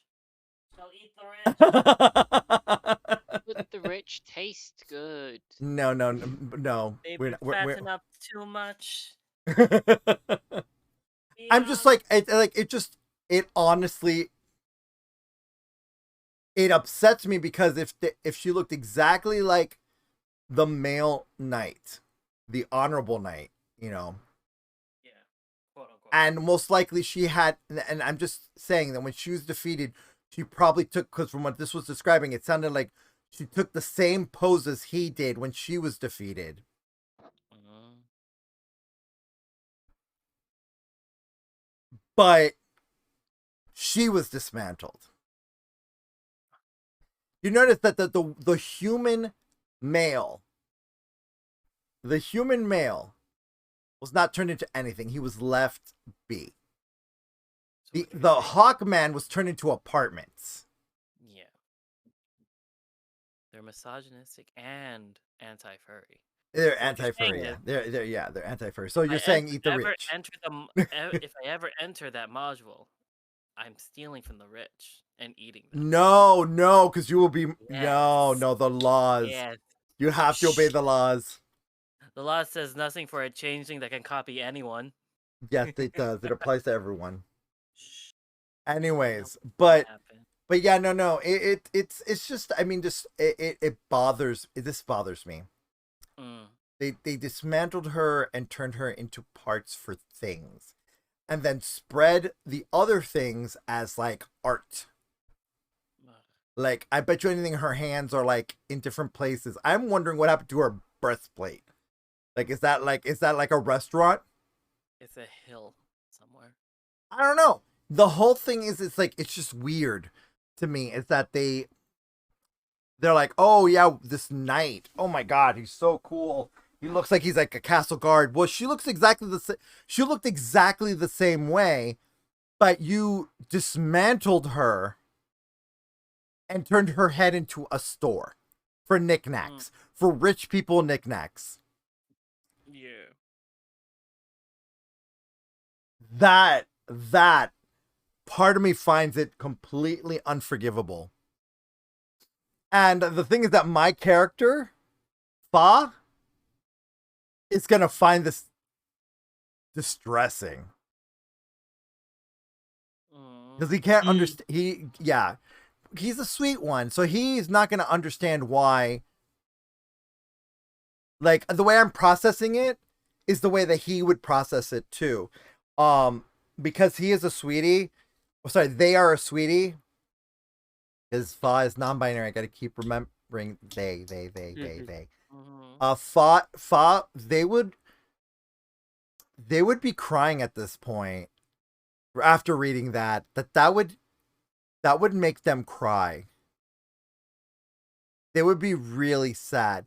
And bet you anything that they would want to go visit the head of the Sword Maiden to at least leave like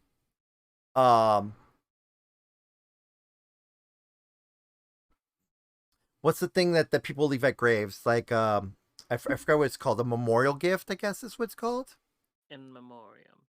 The heads of the people who destroyed her town. No, they're not. That Fa's not gonna do that. I'll do More like, you know, like put like flowers or something like that. Yeah, but there's something that's called. There's like a name for things that you leave at a grave. There's like an actual word for it. I think it's in memoriam, or like.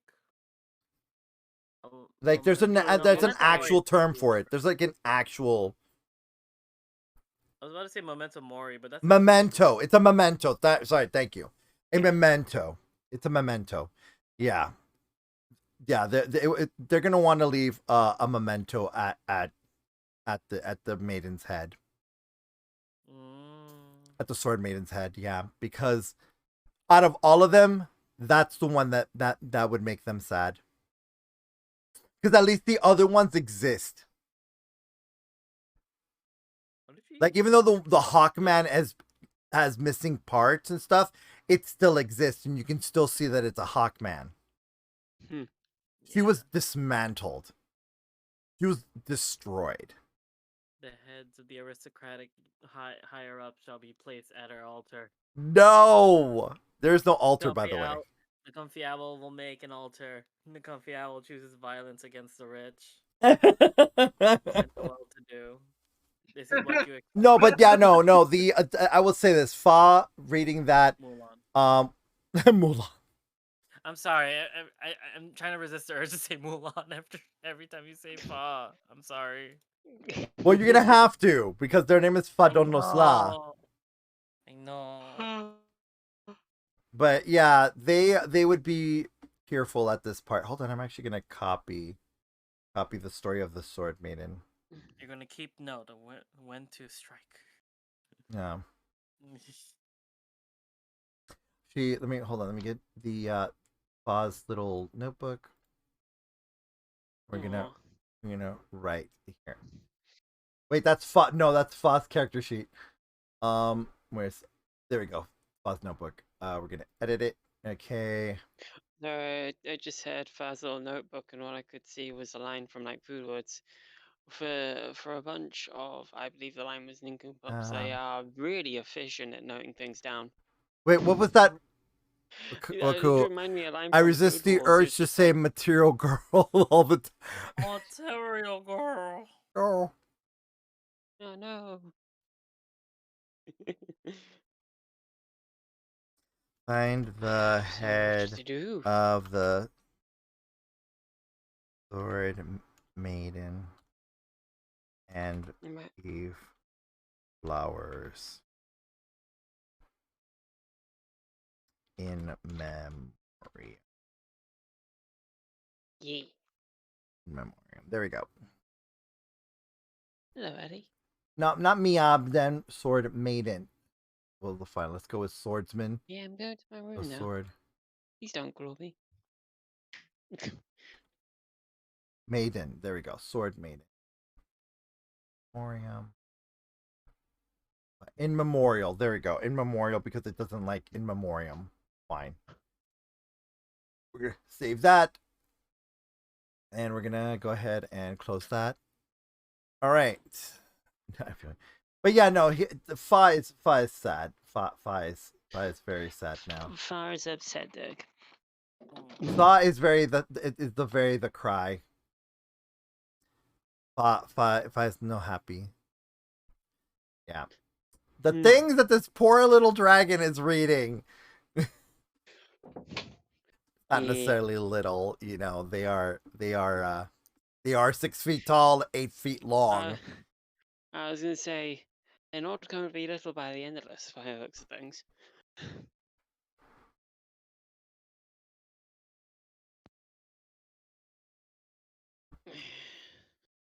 Let's see here. All right, now let's go on. Infamous alleys. Here we go. Waterdeep has many alleys as Baldur's Gate has cats, and each has a name and a story. Here are a few that you might wish to see or should know to avoid. Ruined Stroll. This short avenue from Caravan Court to the Trollway in the Southern Ward is haunted by the hooded ghost of the Maid Ruined, whose touch causes deathly chills to those he meets on foggy nights. All attempts to banish or turn the spirit have failed. Those who brave its unearthly approach and allow Ruin to pass through them learn a secret truth about someone or something in their life if they survive. Oh, yeah, truth hurts, doesn't it? Brindle Alley. This is the lair of the Hand That Sings, a magical phantasm of a hand with a mouth on its palm. The hand is said to snatch valuables it fancies, especially magic ones. when it encounters them and occasionally attack folk in the darkness, strangling them or tripping them into fatal falls. Most often, though, it takes no notice of those who don't bother or follow it, eerily singing fragments of old Sword Coast ballads and love songs as it drifts through the night. Oh boy. Yeah, we're gonna have to avoid that one with Sil. With Arden's character Sil. LeinSiLovaas. Yeah, the bard. We're gonna have to make a note. Brindle Alley. Avoid. Now would Fawn know to avoid? Wait, it sounds like the spirit is DL on Grindr. Meeting people in the fog at night. Oh, you mean the other guy? Yeah. Ruid. Yeah, with Ruid. He's got the bad touch. Ruid's got the bad touch. No profile picture. Yeah, really? No profile picture. Looking for no NSA, no strings attached. DL shit. No bodies attached, you know. No bodies attached to this. No necromancy. Phantom for Phantom. Oh my god, no, ew. Phantom. I hate that. No. Instead of Mask for Mask, Phantom for Phantom. Hate it. I hate it when I see Mask for Mask. I know. But anyways. All right, so here we go. I gotta keep reading these. Okay? Go for it. I'm getting too distracted. Okay. All right. Many Cats Alley. Well, that's one word. Many cats. Many cats. I'm guessing that this has a ton of cats by the name. Here you go. This passage crosses 2 city blocks and winds through the interior of a third, running between and, for the most part, parallel to Julthun Street and Traders Way in the North Ward. It is, unsurprisingly, home to many cats that feed on scraps from the surrounding butcher shops. But it is also known for the many carved stone heads of people and animals that adorn the alley's buildings. Individuals who have walked the alley alone report that some of the heads whispered cryptic messages to them. No Nyan Cat Alley. This is not Nyan Cat Alley. It's Many Cats Alley. Damn it. Oh, here we go. Gondwatch Lane. Found at the southern entrance to the House of Inspired Hands in the Sea Ward, this alley serves as the testing ground for inventions considered too dangerous to operate inside the temple. The locals are generally unconcerned about the risks, though, and stand watching while food vendors circulate around them. Farah's Alley. This alley in the Sea Ward is named after the first leader of the House of Wonder, but it is more infamous for its circle of skulls. This infrequent and unpredictable haunting takes the form of 7 floating skulls, which hover in a circle and argue with one another in whispered tones about events in the city. If they are interrupted, their reaction reportedly varies from being helpful to engaging in murderous spell slinging.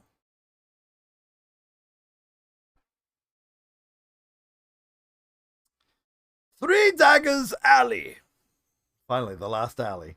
This alley in the Dark Ward suffers from a magical curse that causes 3 daggers to appear out of thin air and attack passers-by. The daggers swoop and fly about, making multiple attempts at murder before vanishing again. This magical effect the result of a spell cast by a long-dead wizard has resisted all attempts to dispel it. Yeah, exactly. Yeah, they got a knife. Some locals boast of how many times they've crossed the alley and lived to tell it. But the appearance of the daggers is entirely a matter of chance and unpredictable. So take my advice, don't test Timora's favor. All right, moving on to City Celebrants. Now city celebration. Sorry. So now we're moving on to the calendar of events in Waterdeep. So so what you need to understand is that the names of in front of the number is the month, and the number is the day. Now, a week in Waterdeep is 10 days. So that's why when you hear a 10-day, they mean a week. So whenever you hear the term 10-day, it's referring to a week. But that's to let players know that a week is 10 days. So that way we don't have to break our brains trying to understand the concept. That way they don't say a week, they say a 10-day as a turn of phrase in this, which is very smart, but also very confusing. But why though? But why though? There you go. All right. City celebrations. At many times of year, hardly a 10-day can pass in Waterdeep without the staging of some rite, race, or rousing ceremony of civic pride. Here I briefly summarize the most widely celebrated events on the calendar, from the first of Hammer to the last of Nighthall. Hammer first, Winter Shield. Marking the start of the new year, this observance is a widely recognized day off work when folk sip warmed ciders and broth, often laced with herbs for health and to bring on visions, and stay inside. They tell tales of what interested them or what was important in the year just done and discuss what they intend to do, should deal with, or things that everyone should keep a huck's clear eye on in the year ahead. Such talk inevitably leads to discussions of politics, wars, and intentions of rulers. Maps are usually consulted, and it's widely considered lucky to possess and examine a map on Wintershield. Map sales are brisk in the 10-day preceding this holiday. Alturiac 14, the Grand Revel. Led by the clergy of Soon, Sheres, and Lyra, the Grand Revel is a day of dancing, music, and the consumption of sweet treats of all kinds, from chocolate to red firemint candies. Although some of the dancing is wanton and performed for show, large-scale ring dances are in the street for all ages are also popular. All the dancing ends at dusk, after which bards and minstrels perform at love feasts for families. Couples, or those desiring to become couples, slip away together to kiss, exchange promises, and trade small tokens of affection, often rings blessed by clergy with prayers of faithfulness. Even if you have no paramour, indulge a little in the dance and food of this fine tradition.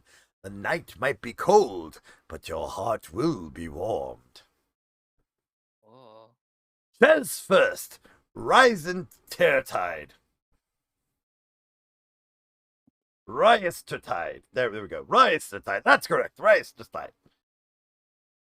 This holiday is named in honor of Lathander's first prophet, Ryester, a young blind boy who was cured of that blindness by the dawn's light on this day more than 7 centuries ago. The holy event occurred in the vicinity of Silvery Moon, but Lathander had so long had a much larger temple in Waterdeep, and a following to match. Each of the faithful dons bright garb of sunrise hues and keeps one eye covered until the next dawn in honor of Ryester.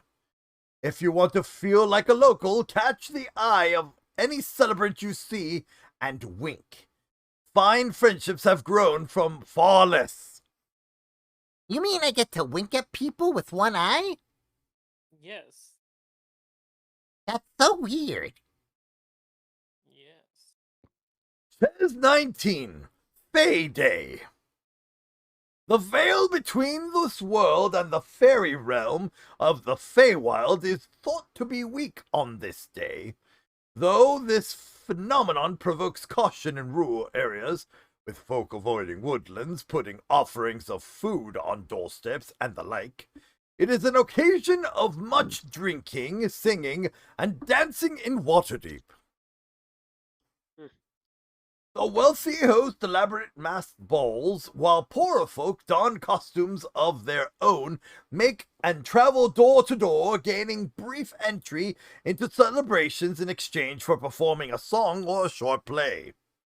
All adopt the guise of fey beings and the supposed rulers of the Feywild, such as Queen Titania, Oberon, and Hersrim, the Prince of Fools. Those inclined to remain sullen in their faces, as such frivolity has best stay home, for celebrants do their utmost to evoke a smile from those they meet. Ches 21st to the 30th. Fleetswick. This festival celebrates the sea, maritime trade, and the gods of the sea. Oh no, yeah, we are there. Hold on, let me roll. I'm like in the middle of reading that one. I didn't realize that was like, oh, I didn't realize that there was like so much more after that. But yeah. Okay. Fleetswick. This celebration celebrates the sea, maritime trade, and the gods of the sea, navigation, and weather. It spans the last 10 days of chess and includes a series of boat races, the Shipwrights Ball and at the Shipwrights House, and guild-sponsored galas at the Copper Cup Fest Hall. According to custom, the winners of various competitions don't keep their trophies and earnings, but deliver them to the priests of Umberlee at the Queen's Spire. Her temple on the beach by the east entrance to the Great Harbor at the conclusion of the festival. That has to suck. Yes. That has to suck. So let's say that you like really need the money. You really need that money. Or that the trophy will bring you like notoriety in the city. You can't keep any of it. You get nothing but bragging rights. It's literally bragging rights.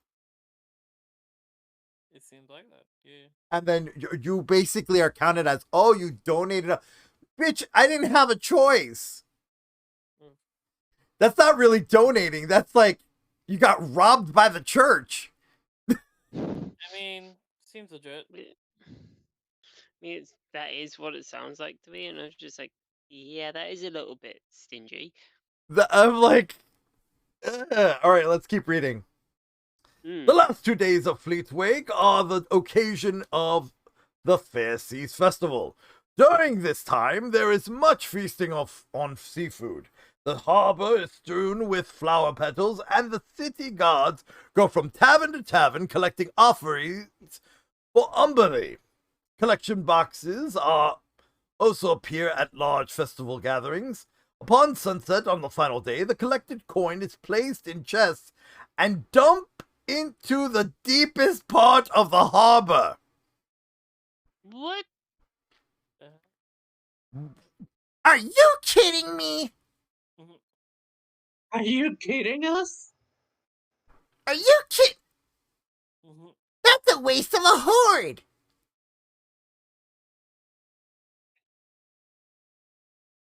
Sorry, some of these I'm gonna have to do it in my character's voice because Sorry, these are his reactions. These are theirs. It is a waste of a hoard.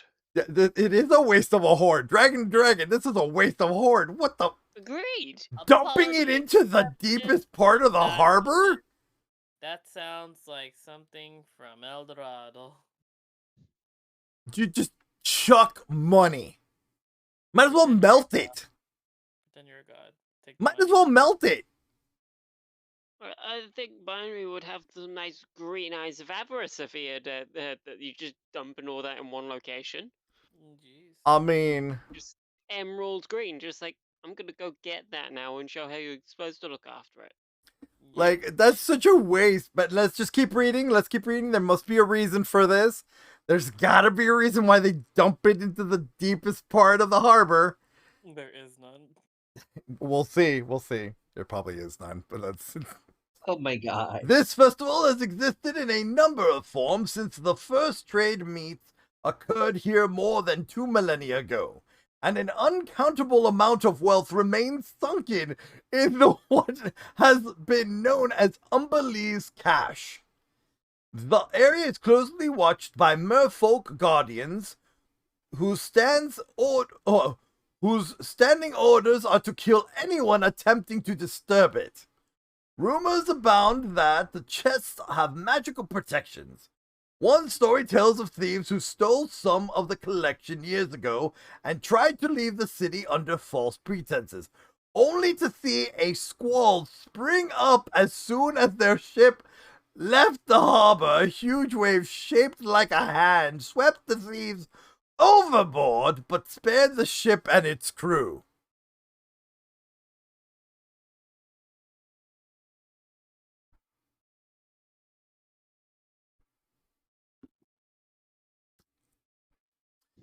Umberlee really likes her money. Okay, so it's apparently it's, well, I mean, it's watched by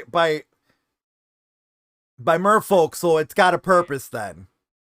I'll be right back. You're good. You're good. Yeah, go ahead. But it's got a purpose. It's definitely got a purpose. Yeah. Yeah. All right.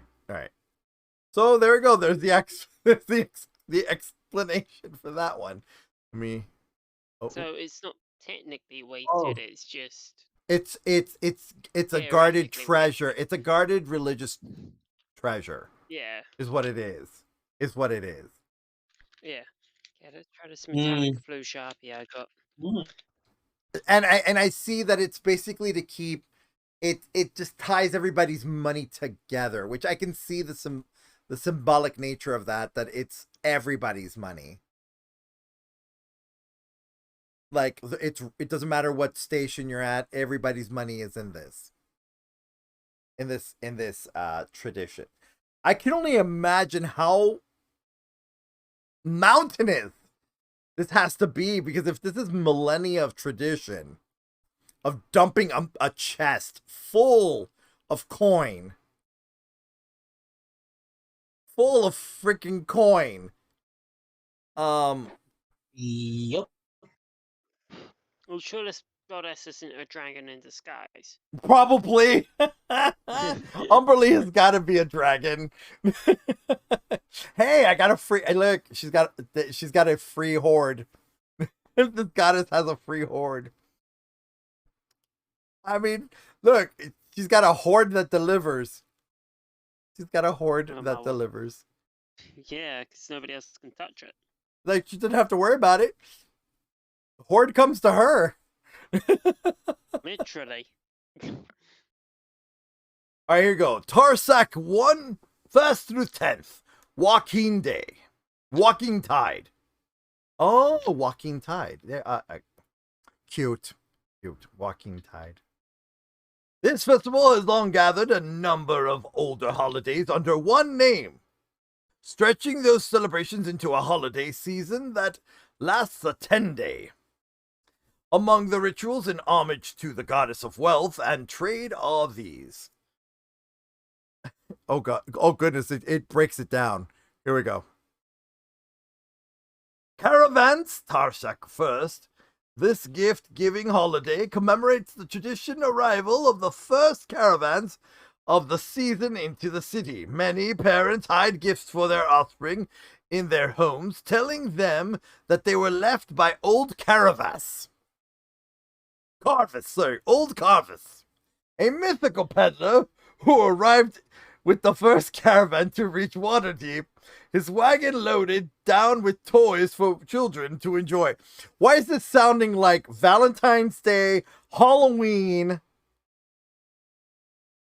some form of thanksgiving with money. And now Christmas. And now Christmas. You're not wrong. I mean, okay, all right. The Golden Night, Tarsak 5th. This festival celebrates coin and gold, with many businesses staying open all night, offering midnight sales and other promotions. Some celebrants and customers decorate themselves with gold dust and wear coins as jewelry. What is this, Black Friday? It I is don't Black know. This is Friday, literally they a just put holiday in- that describes Black Friday, except for the gold dust. Yeah. Well, I was gonna say maybe because Yeah. they've got undumped all their gold, they need one. I mean, it could, in a way, be like Golden Week as well, which is the vacation week in Japan, where everybody.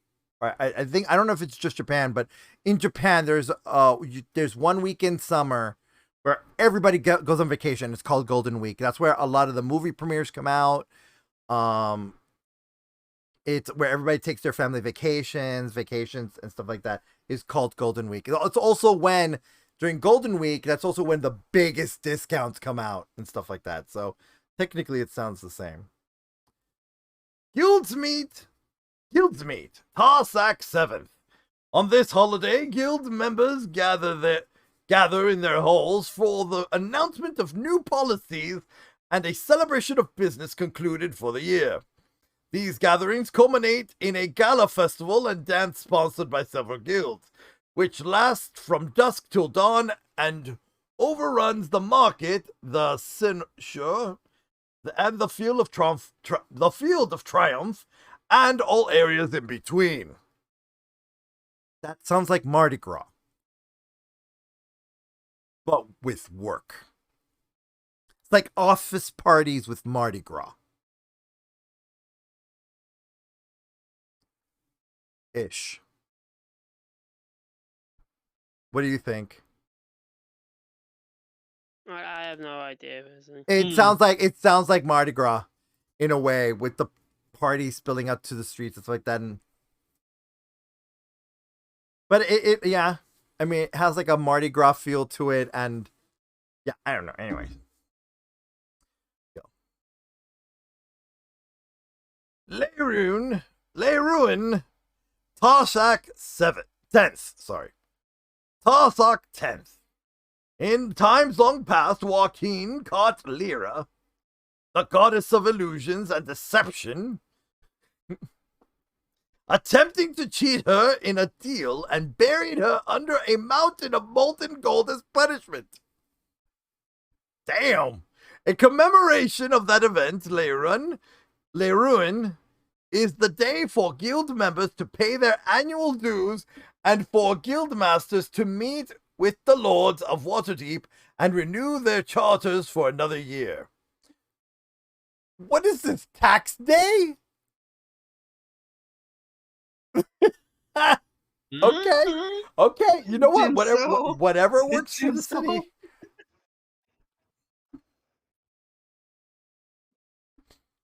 All right, here we go. On to the next holiday. Oh, goodness. Myrtle 6th through the 9th. The plowing and running. The rural areas of the city observe this holiday in the traditional sense of shared activities of plowing fields and moving or running livestock. But within the city, the holiday is celebrated with a series of races. Foot, horse, and chariot races are run through courses in each ward, and the winners of each ward compete at the Field of Triumph. If you really want to see the wards come to life, this is the time. Pick your favorite, wear its colors, and cheer alongside its residents. Better yet, if you're of an adventuresome bent, register in your favorite ward and compete. Who knows, your name or visage might soon have a place in the House of Heroes. Python first. Trolltide. On this day, commemorating Waterdeep's victory over the Second Troll War, children run through the city acting like trolls, banging on doors and growling from high sun till dusk. Home and shop owners are expected to give the children candy, fruits, or small items. Those who give no treat can expect to become the target of a trick at sundown. No, this is Halloween. This is the Halloween. A really fucked up I was gonna Halloween. say, that is pretty much Halloween. This mischief typically takes the form of troll snatchings at doors and windows. Those with more malicious intent sing screechingly in the wee hours and hurl raw eggs at windows, signs, and the heads of those who try to stop them. Have some candy on hand or some sweet rolls, and all will be calm where you live. Python 14th, Guildhall Day. This day is a time for trade fairs. Most shops are closed and street sales are suspended for all but walking food peddlers. Guildhall Day celebrates the fruits of everyone's labor with revelations of new products, innovations, fashions, and signage extolling the extent and quality of guild members' services and wares. These offerings usually take the form of glittering displays, but guilds sometimes also sponsor brief plays or other hired entertainments. Jugglers, singers, magic shows put on by hedge wizards and professional raconteurs, at which prizes or free samples are distributed. Many guilds try to recruit during this time. Guildhall Day is an excellent time to browse the city's merchandise, and it doesn't matter if you can't afford what you see, because you can't buy it that day anyway.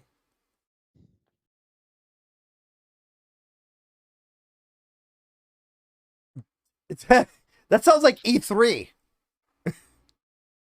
That sounds like E3, any furry con, anime con. Yeah, it was a little bit. That sounds like a convention holiday. It sounds like a convention holiday. Well, conventions are not holidays, confirmed. In game. It's like a giant convention day. You can't buy it anyway, but you know, don't worry about it. Just go enjoy it. You can't buy it anyway. It's literally like an expo. A Kythorn 20th, Dragon Down. This day, I don't like that name already.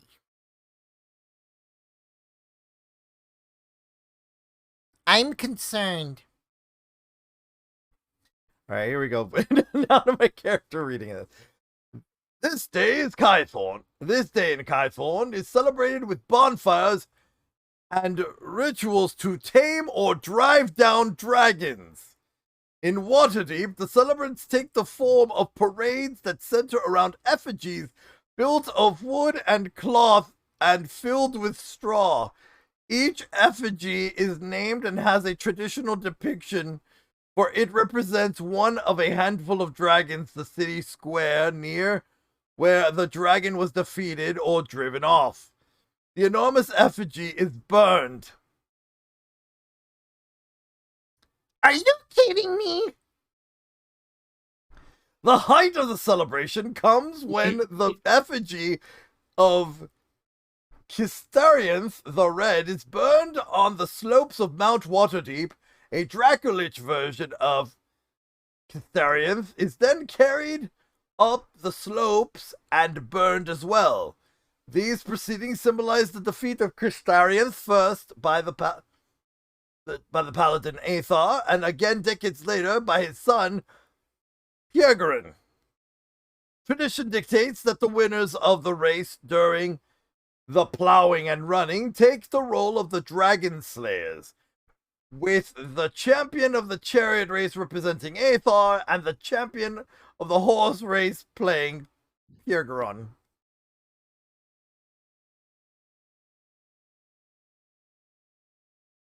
I'm gonna copy this. Hold on, give me a second. Copy. Yeah, I'm just giving a bit rundown on bows. Let's go here.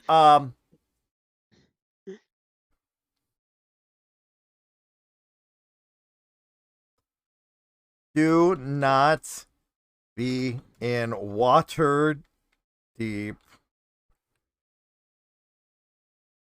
on. I don't mind that it's massive. Because I'm gonna pull up this. There we go. They changed. Oh, hold on. Let me return. Wait, what's this one? Okay. This one. Yeah, but I like my bows because I'm not a firearms person. So I sort of studied the modern model and went, well, yeah, if you start multiple strings on something, it's gonna fire a little bit harder. See here. Just wondering how do I return it back to this. This is. Trying to see what else is marked up. Okay.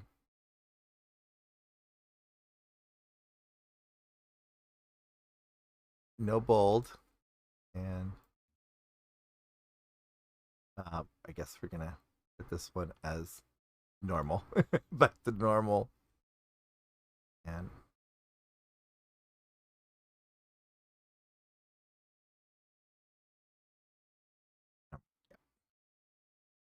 nice. Okay, it's gonna be giant script at this point. Whatever. Literally, everyone. Fahdon has decided do not be in Waterdeep on October 20th for Dragon Down. It has been written, so it shall be not done. We are not gonna be in town for this. No. Absolutely not. Absolutely not. We are not gonna be here on a celebration of destroying dragon. But the food. But the racism. But the racism. I know, but the food. Like, it's gonna be really awkward being 4 dragons in Waterdeep for Dragon Down Day, which is supposed to be a day to celebrate the dominating a dragon. Yeah, I do admit, but food. Then no, absolutely not. We are not gonna be here for Dragon Down Day. Let me roll that. There we go. You know what I should do? I should copy this one, which is smaller. Copy. Hold on. Let's open this up and let's fix that because I really don't like that it's so massively written.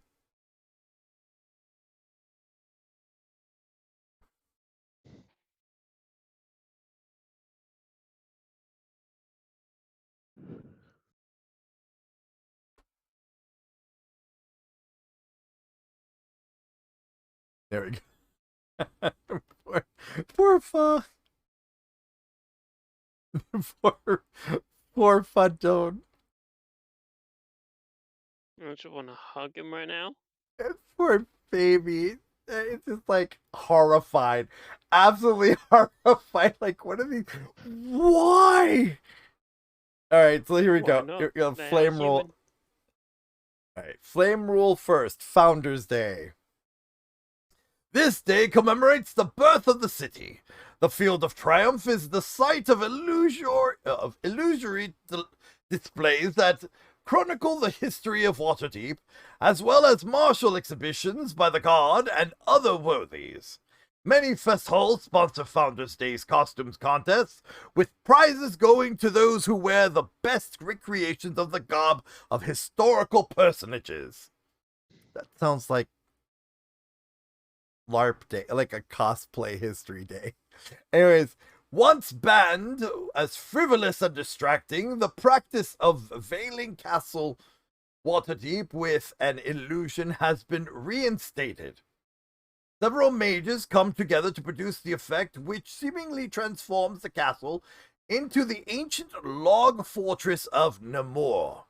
The illusion typically lasts from midday to sunset, unless someone has the audacity and magical might to dispel it, and is regarded as a stunning work of magical art. That's actually kind of pretty. That would be a nice thing to see. Flame Rule 3rd through the 5th. Thornin.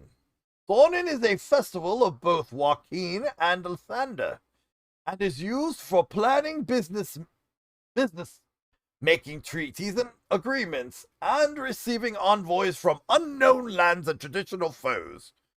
Much wine is drunk over this 3-day occasion when, as the saying goes, my enemy is like family to me. What? I need to read this again. As the saying goes, my enemy is like family to me. Well, If they you're a provide new... a source of income. If you're a newcomer to the city, this time is an excellent opportunity for you to engage with new partners in business or to gain financial support for some endeavor. My agreement to write Volo's Guide to Waterdeep was signed on a warm, sawn-in evening many years ago, so who knows where your own initiative will take you. Okay. Flame Rule That just 7th. sounds like something else. Flame Rule 7th, Lyra's Night. Originally a celebration held only in Waterdeep, this holiday has since spread up and down the Sword Coast. It has received a recent boost in popularity from the custom started in Baldur's Gate of lighting celebratory smoke powder fireworks, all purchased from Felogir's fireworks of that city, and utilized only by the city guard, of course. This night-long festival honors the Lady of Joy, which dances and balls with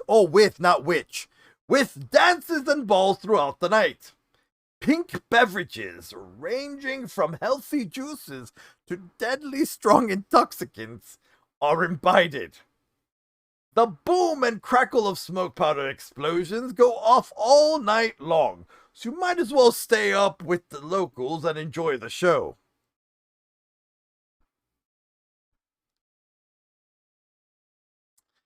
Wow, they're so humans are noisy. Humans are Nothing noisy. new there. Good to know. Humans like noise. Here we go. Here we go.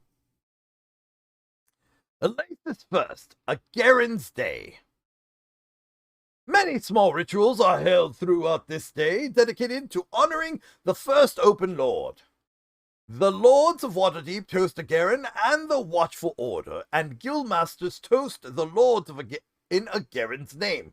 Commoners leave violets, a Garen's favorite flower, around a Garen's tower, on his statue in the City of the Dead, and atop the altars of the House of Wonder. Bards perform songs in honor of the wizard all over the city. The Open Lord visits taverns and inns throughout Waterdeep to wish the people well, giving short speeches, offering toasts to a Garen's memory, buying rounds of drinks, or paying for meals or accommodation. Needless to say, establishments of those sorts are generally full throughout the day. Yeah, free food and drink and possibly sleep. Who wouldn't? Who wouldn't, right? Okay. Here we go. We're getting there. We're getting through this.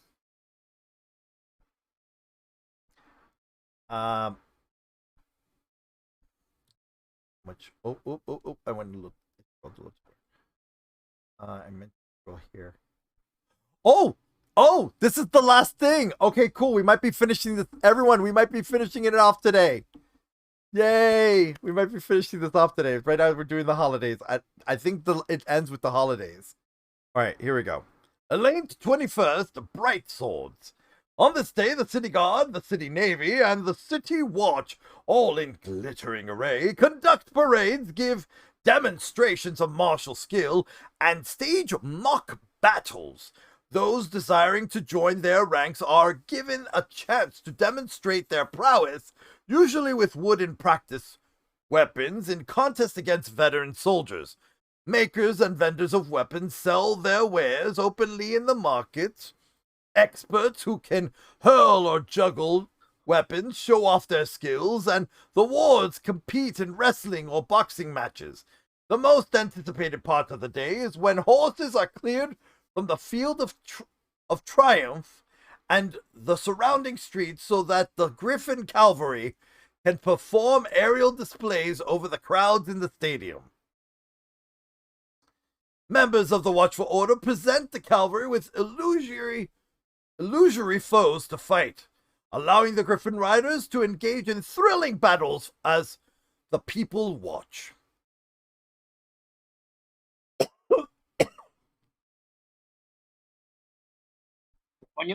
And with that said, I'm gonna take.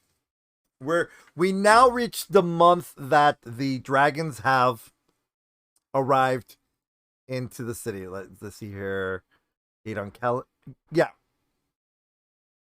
We have arrived on Marpenoth 2nd. And the season is autumn. So we're on Marpenoth. But when we come back, I'm just gonna take a break just to kind of stretch my legs and such. Let's see here. It is now here. Hold on. All right. I will put on the clock when I'll be back, and I will see you all in about. I just want to give myself 15 minutes. That way, give my voice a rest, and also to take care of a couple things, but also stretch my legs and walk around a little bit. But I do need to give my voice a rest. We're almost done with. We are almost done. We are seriously almost done with the Enchiridion. We are almost done with the Enchiridion, everyone. So I will be right back, and I will see you in about 10 minutes.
Hey everyone, sorry, so sorry. No. I'm behind.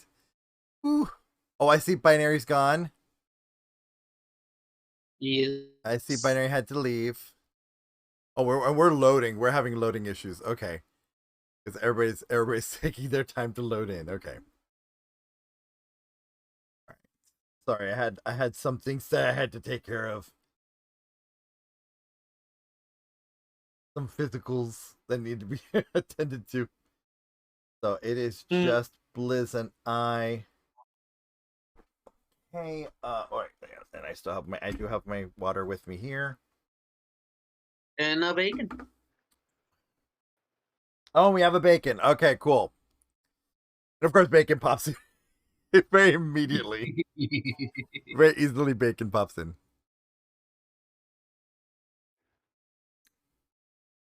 So, okay. So here we go. I'm going to go ahead and... Oh, we have a comfy also. All right, cool. Bacon's Welcome muted, back, everyone. Comfy. So, oh, bacon's gone. Oh, audio, damn audio. Oh, no, bacon. But anyway, so I'm gonna pick up where I'm just gonna let everybody. I'm just gonna repeat again. The dragons are the dragons are in the city. Our adventure starts on Marpenoth 2nd, which is the day before this next holiday, which is Day of Wonders, which I'm going to be more than happy to read. Let's see here. So thank goodness we didn't have to. Dragons Down happened like months ago.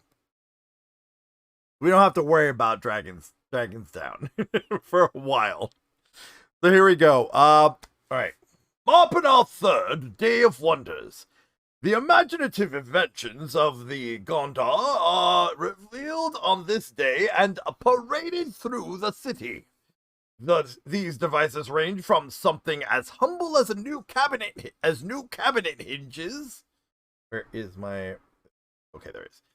Cabinet hinges to massive mechanical constructs that walk or roll about.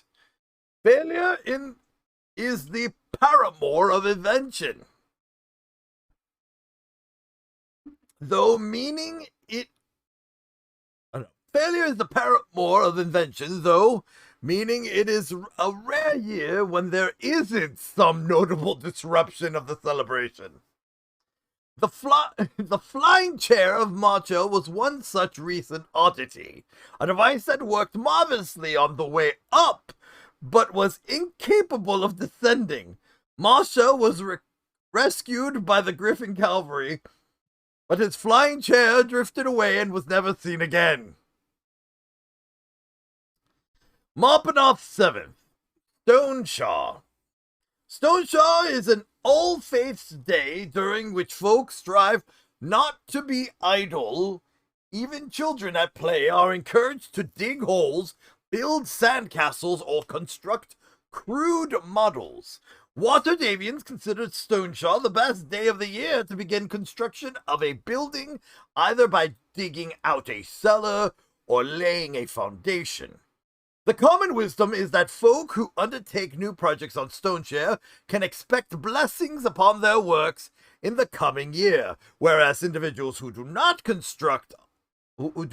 constructive on this day can expect all manner of misfortune to rain down on them in the year ahead. Marpenoth 10th, Reign of Misrule. Swift on the heels of Stoneshaw comes the Reign of Misrule.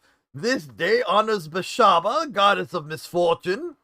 People of the city are expected to break trust, belie oaths, and disobey a normal order, as long as no laws are actually broken and no rift is made that can't be later bridged. During the Reign of Misrule, nobles serve meals to their servants. Children take control of schools, priests give worship to their gods' foes, and any who wish to may participate in a guild's trade. Pranks are played by and on many, from simple tricks to those who requiring elaborate planning.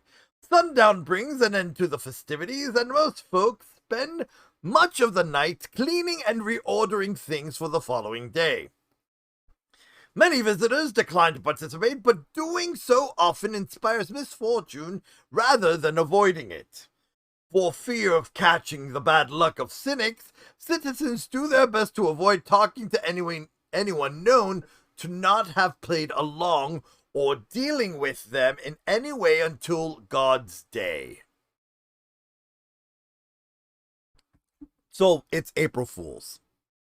It's April Fool's Day.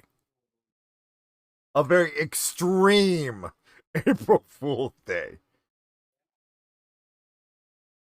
Mopanoth 15th, God's Day. This holiday observes the anniversary of the end of the Gods' War in 1358 DR, when the gods of Faerun returned to the heavens. Private shrines are brought out into the open, and many people wear holy symbols of their favored deities. A God's Day tradition in Waterdeep strictly limits the use of magic, in remembrance of the wild magic wrought during the time of the Troubles. Though not outlawed fully, spellcasting is allowable only in self-defense or in case of extreme need. At night, this holiday becomes solemn and serious, as many Waterdavians offer prayers in thanks for the lives they have under their gods. The Griffin Calvary sets up an immense bonfire at the peak of the Mount Waterdeep, honoring the fallen and the risen gods Merkul, Cyric, Kelemvor, Mistra, Helm, and Eo, who appeared here in thanks for their defense during Merkul's invasion and the resulting fires that raged through the southern, dock, and castled wards. God's Day is also a semi-official Be Kind to the God and Watch Day in Waterdeep. Feel free to participate by handing out small gifts and kind words, but be aware that any gift of greater value than a few nibs might be interpreted as a bribe. Mopanoth 30th. Oh wow, that one's long. We're gonna get through this. At this point, I am determined to finish this today, because we are so close. Because the next thing to read is the parting words. Like, we are almost done with the Enchiridion. Like, seriously. Mopanoth 30th, Liar's Night. This holy day pays tribute to Lyra and Mask. To placate those deities and ward away their attention, folk of all walks of life don masks and costumes, magical or mundane, to disguise themselves and play at being other than what they are. Commonly seen mask styles include the Black Mask of Mask and the Mirror Face of Priests of Lyra. But there are no bounds on the disguise you don, and the more elaborate and outlandish it is, the more celebrated the wearer. The festival begins in the evening when people place candles in hollowed out gourds or pumpkins carved with it. This is Halloween. This one is the Halloween. This one is the Halloween one. Carved with faces. Each pumpkin represents a person donning a mask. While the light inside represents the truth of the soul, for as long as the candle remains lit, lies told and embarrassing things don't sully a person's reputation. So celebrations often descend briefly into anarchic hedonism. Misfortune is said to come to anyone who returns to their pumpkin after celebrating it to find it unlit. So buy a candle of good quality and put your gourd beyond the reach of the wind. Intentionally blowing out someone else's candle or smashing someone else's pumpkin taboo and risks the wrath of both gods, yet it does occur. Tricks and pranks of all kinds are common on this night, and folk expect lies and foolishness. Pickpockets are rife on this day, so few carry much coin with them, having secreted it away somewhere the previous evening. Instead, people fill their pockets and belt pouches with candies. Traditionally, a pickpocket is meant to take the candy and leave a token in return. A tiny toy, a colorful paper folded into a shape, or the like. But this has changed over the years into adults exchanging candies amongst themselves and simply giving candy to children who ask for it. By custom, no deals are made nor contracts signed on Liar's Night, because no one trusts that parties will abide by them. Illusionists and stage magicians, whether through magical or practical abilities, make the rounds to entertain private parties, having been paid in advance the previous day, or to perform in public spaces in the hopes that a good show will earn them a meal and perhaps a place at a private party in the future. Right. Uktar, Saloon's Halloween. That doesn't even have a date. It's just Uktar. Saloon's Halloween. Is that Uktar first, second, third?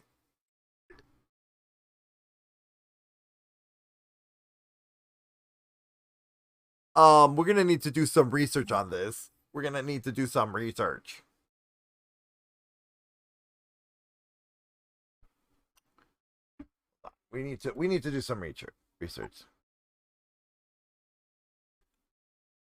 Uktar.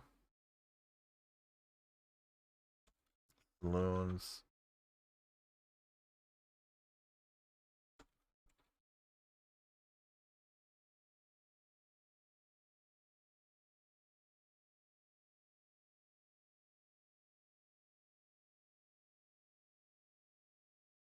Here, let's give me the date.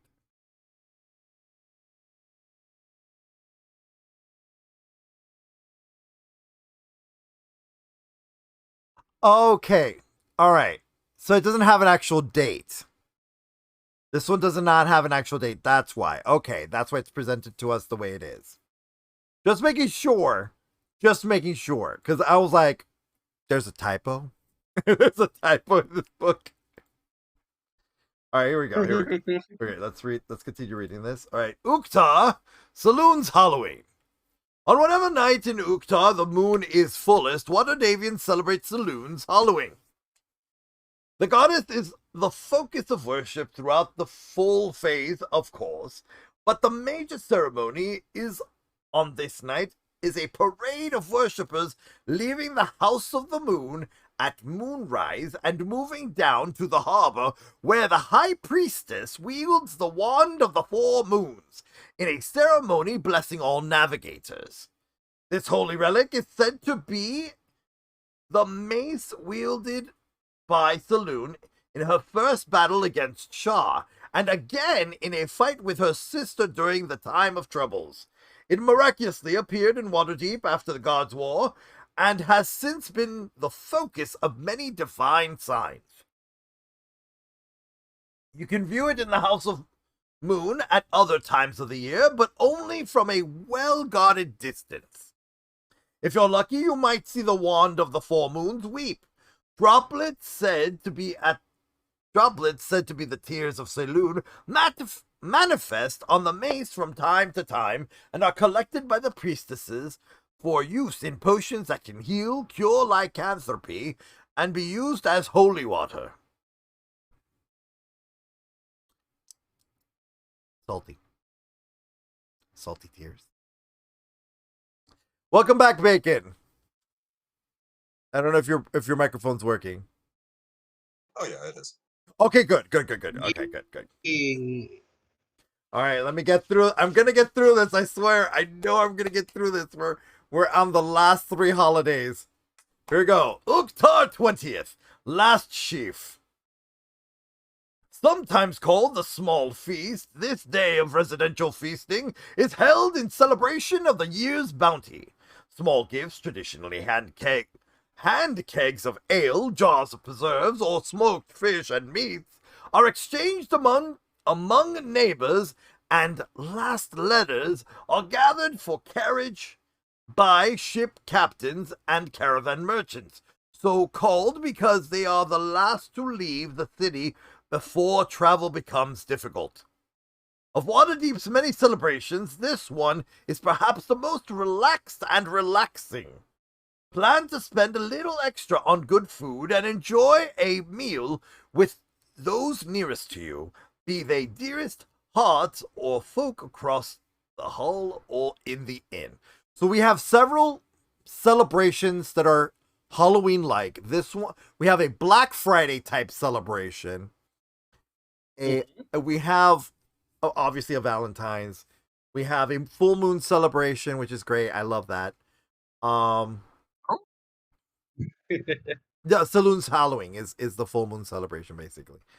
And then this one kind of reminds me, it's Thanksgiving-ish in a way with the food, but it has tones of, I'm trying to think. There's one holiday it reminds me of. I'm trying to think. Oh my goodness. I can't think. What holiday does this remind me of?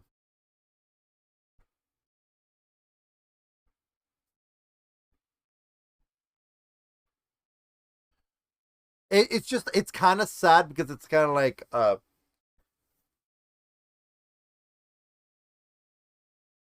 don't know. I when I think about it, I'll probably remember. But yeah. So there we go. Folks across the hall. Okay. Here's you, be they dearest heart. Oh no! Now I remember from My Little Pony, Hearts and Hooves Day. No, not Hearts and Hooves. Winter. No, not Winter Wrap Up. It was the one that they celebrated. It was kind of like Heartswarming or something like that. I don't remember. It's like oh no, I know. I now remember what I was thinking. Yeah. No, I know what it reminds me of. I know what Last Sheaf reminds me of. It reminds me of Oktoberfest. Mm-hmm. With all the food and the drinking. Yeah, it reminds me of Oktoberfest. And which one was that? The Last Sheaf, Uktar 20th, which is also known as the Small Feast. All right, so now here we go. Night Hall 11th, Howl Down. In honor of Malah, members of the City Guard leave the city groups on this day to hunt down threats to farmers and travelers, including brigands, wolves, owlbears, ogres, and trolls that haunt the roads and wilderness. These hunts typically last no longer than a 10-day. During the same span of time, the City Watch engages in its own rigorous hunt for malefactors within the city walls. If you've any reason to doubt your standing in the eyes of the law, avoid Waterdeep for at least the 10-day after Howl Down. With no real hunting to do of their own, the children of Waterdeep spend Howl Down engaging in mock hunts of adults dressed up as monsters and play at the killing of these predators. How wholesome. How very, very wholesome. What a wholesome holiday these humans have. Night Hall 20th, Simril. When dusk comes on this day, folk go outside to locate particular stars that were lucky for their ancestors, or that were associated with their own births. They attempt to stay up through the night celebrating outside with bonfires, song, and warm drinks. Cloudy nights often draw larger crowds than clear ones. Since glimpsing your star through the haze is thought to be a blessing from Tamora, Inside buildings, service folk keep roaring fires and engage in making food to keep celebrants fed throughout the long night and into morning of the next day. If you have no particular star of your own, you'll find many vendors of star maps willing to divine which is yours, based upon your place and date of birth, and to point you in the right direction for a shard or two. Oh, that's the end of it. Okay. A shard. Okay, just to remind everyone what a shard is. We're gonna go into, is it here, the one that has the currency? Nope, that's not the one. Go and see. I think it's surviving the city. Coinage, yes. A shard is a silver coin. So like it'll be like 1 or 2 silver. That's how much that would cost. Everyone, we're here. We're at the parting words. Yay! We are at the parting words. Now close out the word. Don't save. No, I don't need. Oh no! Bacon, did you just buy another one? No, That wasn't you? maybe. That was you. That was you. Okay, well, Yes, we're celebrating was. the parting words. That's a good way to celebrate. Thank you. I appreciate that. Parting words. Well, gentle readers, you have reached the end of my Enchiridion. If you have yet to arrive in the city, its splendors await you. If you're reading this within its walls, please set aside this chapbook to experience the city. You might even see an extraordinarily handsome author hard at work, reviewing one of Waterdeep's drinking establishments. If you do so, I greet you in advance. Well met! Autographs cost 7 nibs.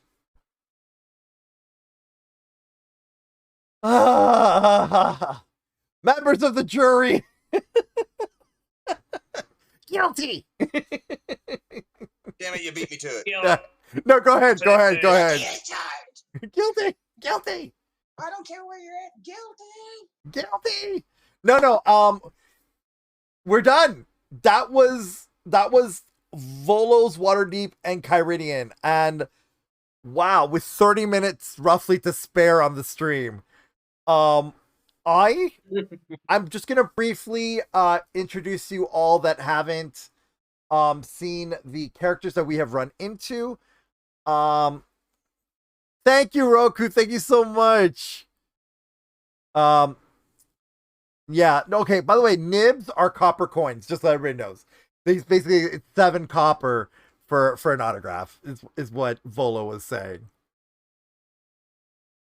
Just so everybody knows, hold on, let's see here. Do we have an image of Volo? I think Volo's down here. Ah, there he is. There's Volo. This is Volo. And this is Floon Blagmar. And this is Lord Rainier. Oh my god, I can't remember his last name. Lord Rainier. Maybe it's in my player's handbook. Lord Rainier. Oh, Rainier Neverember. Let's see here. Oh yeah, Volo. Here's the handout for Volo. Everyone, this is Volo. Volothamp Volo Gedam. He is the author of the Enchiridion. This is Lord Neverember, Rainier Neverember, who they thought Flume was when they kidnapped both of them. Yep. And then of course there's Flume Blagmar. Here he is. This is what he looks like. This is Flume, Volo's very close friend, close and dear friend. Grumshar. Oh yeah, this was the guy that we killed. That was a wizard, that was like a wizard that was torturing Flume. Let's see here. I'm just trying to cover. Zolob. Okay, so the owner of the purple shop. This is Zolob. That's what he looks like. Did he leave his lights on? He loves purple. So everyone, that was my alarm, letting me know that I'm behind by 30 minutes in my nighttime modes. But it's okay. I'm just gonna take care of that in a moment. Once the stream is over. But yeah, I'm so excited. We actually finished the Enchiridion. There's still some more people that I want you to meet. Okay, so as you know, this right here is LeinSiLovaas. This, of course, is me, FahdonLosLah. Then Love the we've slippers. then we got Nilhor. With Nilhor. Oh, this was the guy that, sent these little frog brain things, these intellect drainer things after us. And then yeeted himself out of the room. Davil. Oh, this is the Yeet. bard. This is the bard? That I don't know. So we did it. We actually did it. We got through the Enchiridion. Oh no, 3 strings. 3 strings. This is the one that was the one that Sil joined. The Harpers. Let's see here. Where is the lady? But yeah, there is. Anyways, so I'm just so happy. We got through the Enchiridion. We actually got through the Enchiridion. Woo! All right. So I mean, I don't know what to do now for the next 30 minutes. I mean, this is a chill stream, so I don't want to get into something too busy, but let's see here. What can we do for 30 minutes? D&D shenanigan talk. We could get into D&D shenanigan talk, but I'm trying to think what is something that I can do. What can I do? What can I do on stream that I would like to quickly say though to Al, that screech that you have as a redeemable made me need clean underwear. That was terrifying. Oh, for comfy?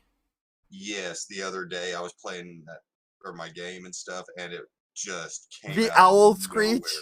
nowhere. Oh. Yes. Yeah. That was almost phasmophobia scare. I think that was the point. I was playing Elden Ring, just chillaxly talking to a buddy, and all of a Oh, sudden, I know. I saw you flip out on your thing. I was like, what happened? Oh, I felt Actually, my I know heart what I can bring up. Hold on, I know what I can bring up. I'm gonna bring up the schedule. I'm gonna discuss the schedule for this week. Let me actually bring up the images for the schedule. Nope, that's not the schedule. That is binary. And go to the schedule and bring up the image.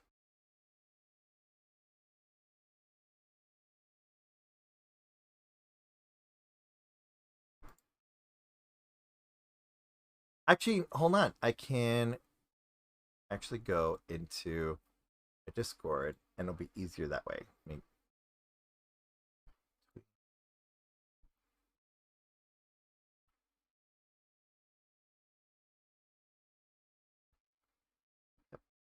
Oh, of course it brings it up there. Okay, there we go. Shoot. Well, okay, but anyways, the only thing that's cut off is basically the 20 that it's from the 18th to the 24th. So yeah, just let everybody know that starting on tomorrow, there is no Flight to the Legacy. It's because Arden's gonna be de-peopling. And so Arden will not be here. So we're gonna be doing a Nuzlocke on Monday. So any of my streaming friends, are very welcome to hang out. Oh, by the way, yeah, we need to do this. Hold on. We need to do. Aww.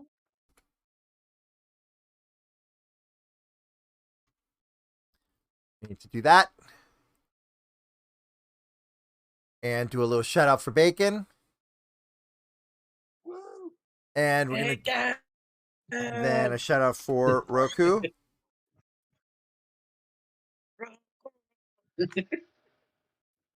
See here.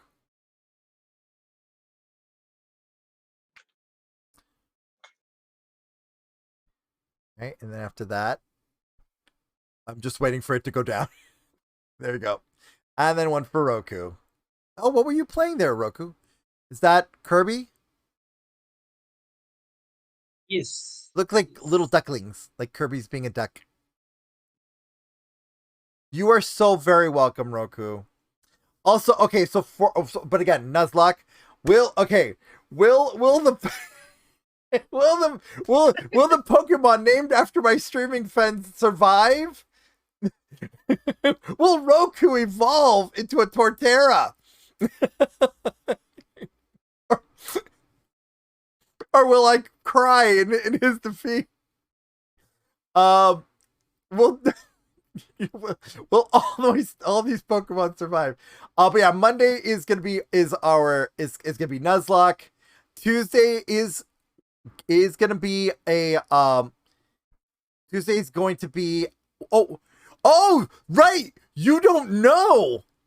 Yes, I named my Turtwig after you. And there was a reason behind that before I go into the rest of the schedule. The reason why I named Turtwig Roku is because you named my channel points, and you also helped Arden with naming the community. Naming their community. And so it's kind of like, it was just kind of like you were part of that beginning of it. So why not name the starter Roku?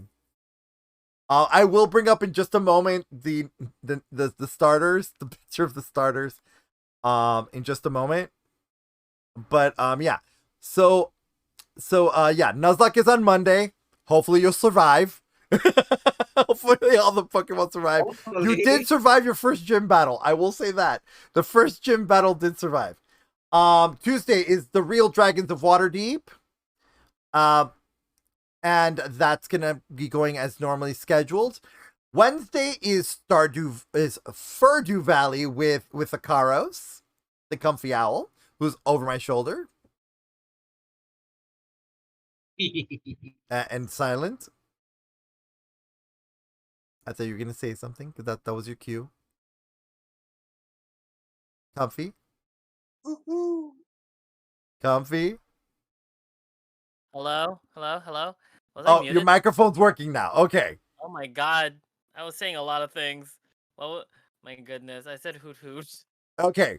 All right. So let's try that again. And Wednesday is Furdew Valley Hoot with hoot. with Akaros Noctua, the comfy owl, at Chaos. 7 p.m. It is chaos. Yeah, it is chaos. We will scare the mayor out of town. On Thursday, we are going back to Final Fantasy XIV with Arden, as we are bringing more generic adventures. It's because it's going to be the generic saga continued. Ooh. We already introduced you to the generics. Now it's time to continue. And then on Saturday is going to be another chill stream.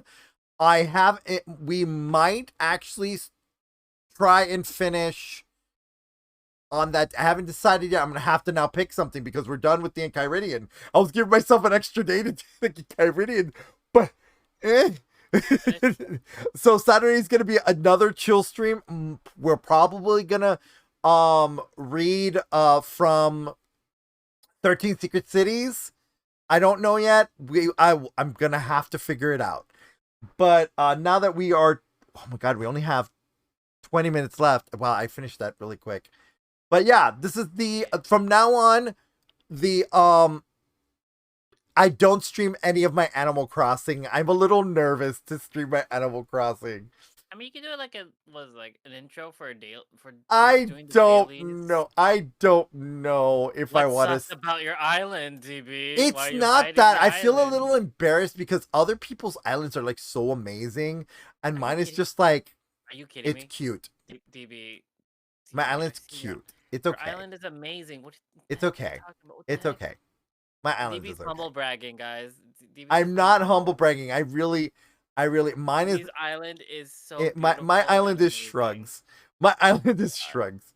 I mean, I don't know. We might do some Monster Hunter. Monster Hunter Rise. I don't know. Haven't decided yet. Or it might be some more Final Fantasy. I don't know. It could be anything. It's just gonna be a chill stream. We might go through several things that day. But now I have to I have to decide what it's gonna be because we're done with the Enchiridion. So I first want to oh yeah. Now to go through the Pokemon that are part of this. No. That's not what I meant to do. I didn't mean to open Photoshop. Open Photoshop. Or no, not or Animal Crossing. I'm not going to be showing you my island. No, it's not or Animal Crossing. My island is not. You are not going to see my island. I'm too embarrassed. Just do dailies. Just do the dailies. I mean, we might do Arceus. Who knows? We might do we might be leveling up Pokemon in Pokemon Arceus. Who knows? Let's go. So we might do that. I don't know. It could be anything. It is a chill stream. But right now I'm trying to get back to where I was trying to get to the Nuzlocke. So you all can see these poor precious beings that have to put up with so much. Goodness. I'm trying to find the picture. Hold on, give me a moment.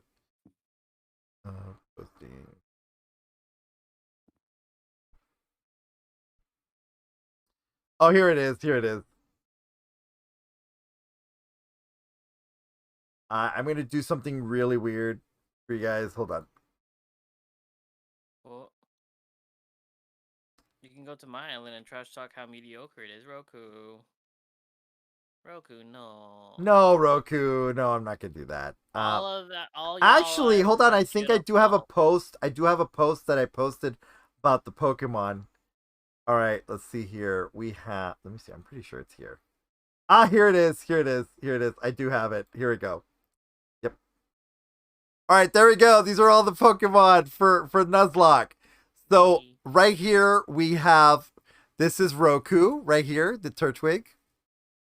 We have Comfy, which is the bird. Okay, so the rule was that I set was that the first bird Pokemon I get I was gonna name Comfy.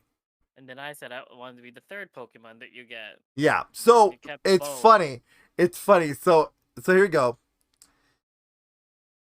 Yes, you have Comfy on your head. So we've got Roku, we've got Comfy, and then this Bidoof is Akaros. It's me. This Shinx is Arden. The Geodude is Ziggy. And the Zubat is Arzi. For Arzaloth. So hopefully, now mind you, okay, so I was really upset at the end of my run after I caught the Zubat when I ended up encountering an Onyx in that same route. And by the rules of Nuzlocke, I couldn't catch it. I had to kill it. And so I was so mad. If you get a chance, watch the VOD on YouTube. It's hilarious. It's hilarious. It is laggy. I will give you that. It is laggy as fuck because I was having issues with streaming that day. But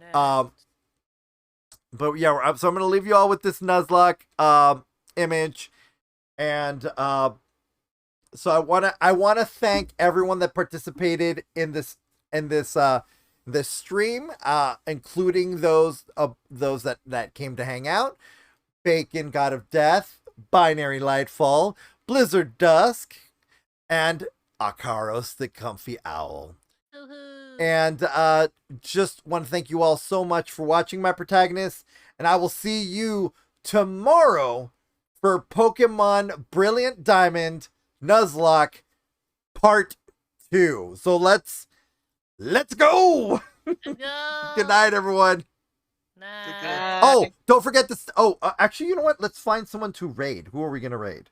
Don't forget to subscribe with your Amazon Prime account. Oh, thank you for saying that, Comfy. Twitch Prime. You get to And also, view your don't forget to favorite stream. streamer for Right. 30 days. Let's see here. Who are we gonna raid? Oh, if I could only read the names on these buttons. Oh, wait, I think I got one. Their name is Darkborne Plus. I heard they're pretty cute. Oh, my friend Greg is on. Okay, hold on. Let me see if he's on. Move by, Comfy. Oh, goodness. Oh, he's working on his models. He's Let's go. painting. He's painting his Ooh. Legionnaires. We're gonna go surprise. All right, so everyone in this chat, I want you to. I don't know what the Meow. follower Yeah, is. Okay, so we're gonna be raiding Gaming Guardians. All right. And we're gonna let's see here. We're gonna do here. What is gonna be our call command?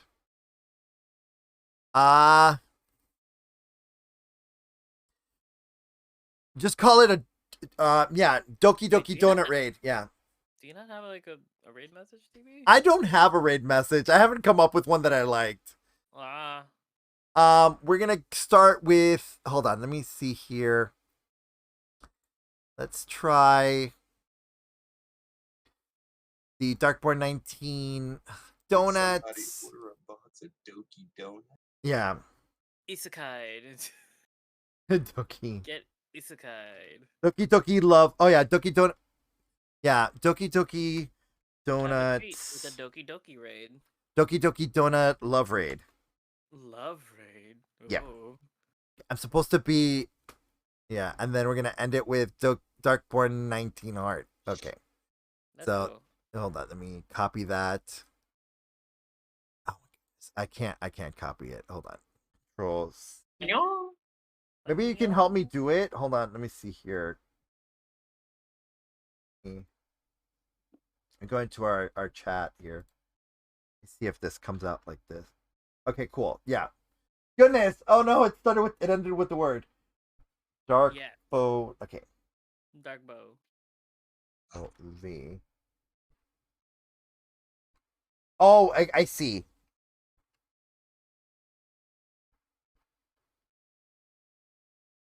Because this is an emote in here as well. What? He has an emote like that? No, it's an emote as well on my copy. Okay, so just Dark BO 19 Dark BO. donut, and then Doki Doki Donut Love Raid exclamation point, and then DRK BO 19 heart at the end. So that's gonna be our raid message. So let's Wait, did you so copy and stay on to the end, everyone. As I'm gonna put us in the end credits, and we're gonna go ahead and raid. We're gonna surprise raid I don't Greg. have a dark bow heart. Damn.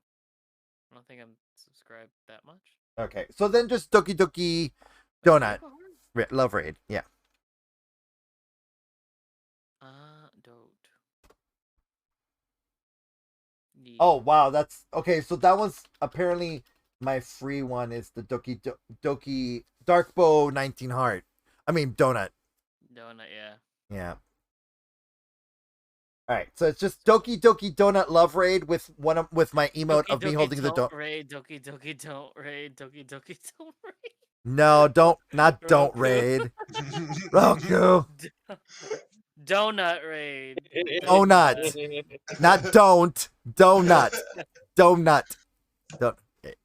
All We're right. not there. Yeah. So I'm like, basically it's this. This is what I'm trying to convey. But apparently the donut one is the follower one. So I'm never coming back. You're fine, Roku. You're in my Arceus, so you have to show up. I mean, sorry, you're in my Nuzlocke. You have to show up. Yeah. Anyways, all right, everyone. So we're gonna go in. I'm gonna go ahead and take us into the ending credits. Stay to the end, and I will meet you all over at Greg's stream, and let's do this. All right. Well, have a good night, everyone, and let's get this love raid going.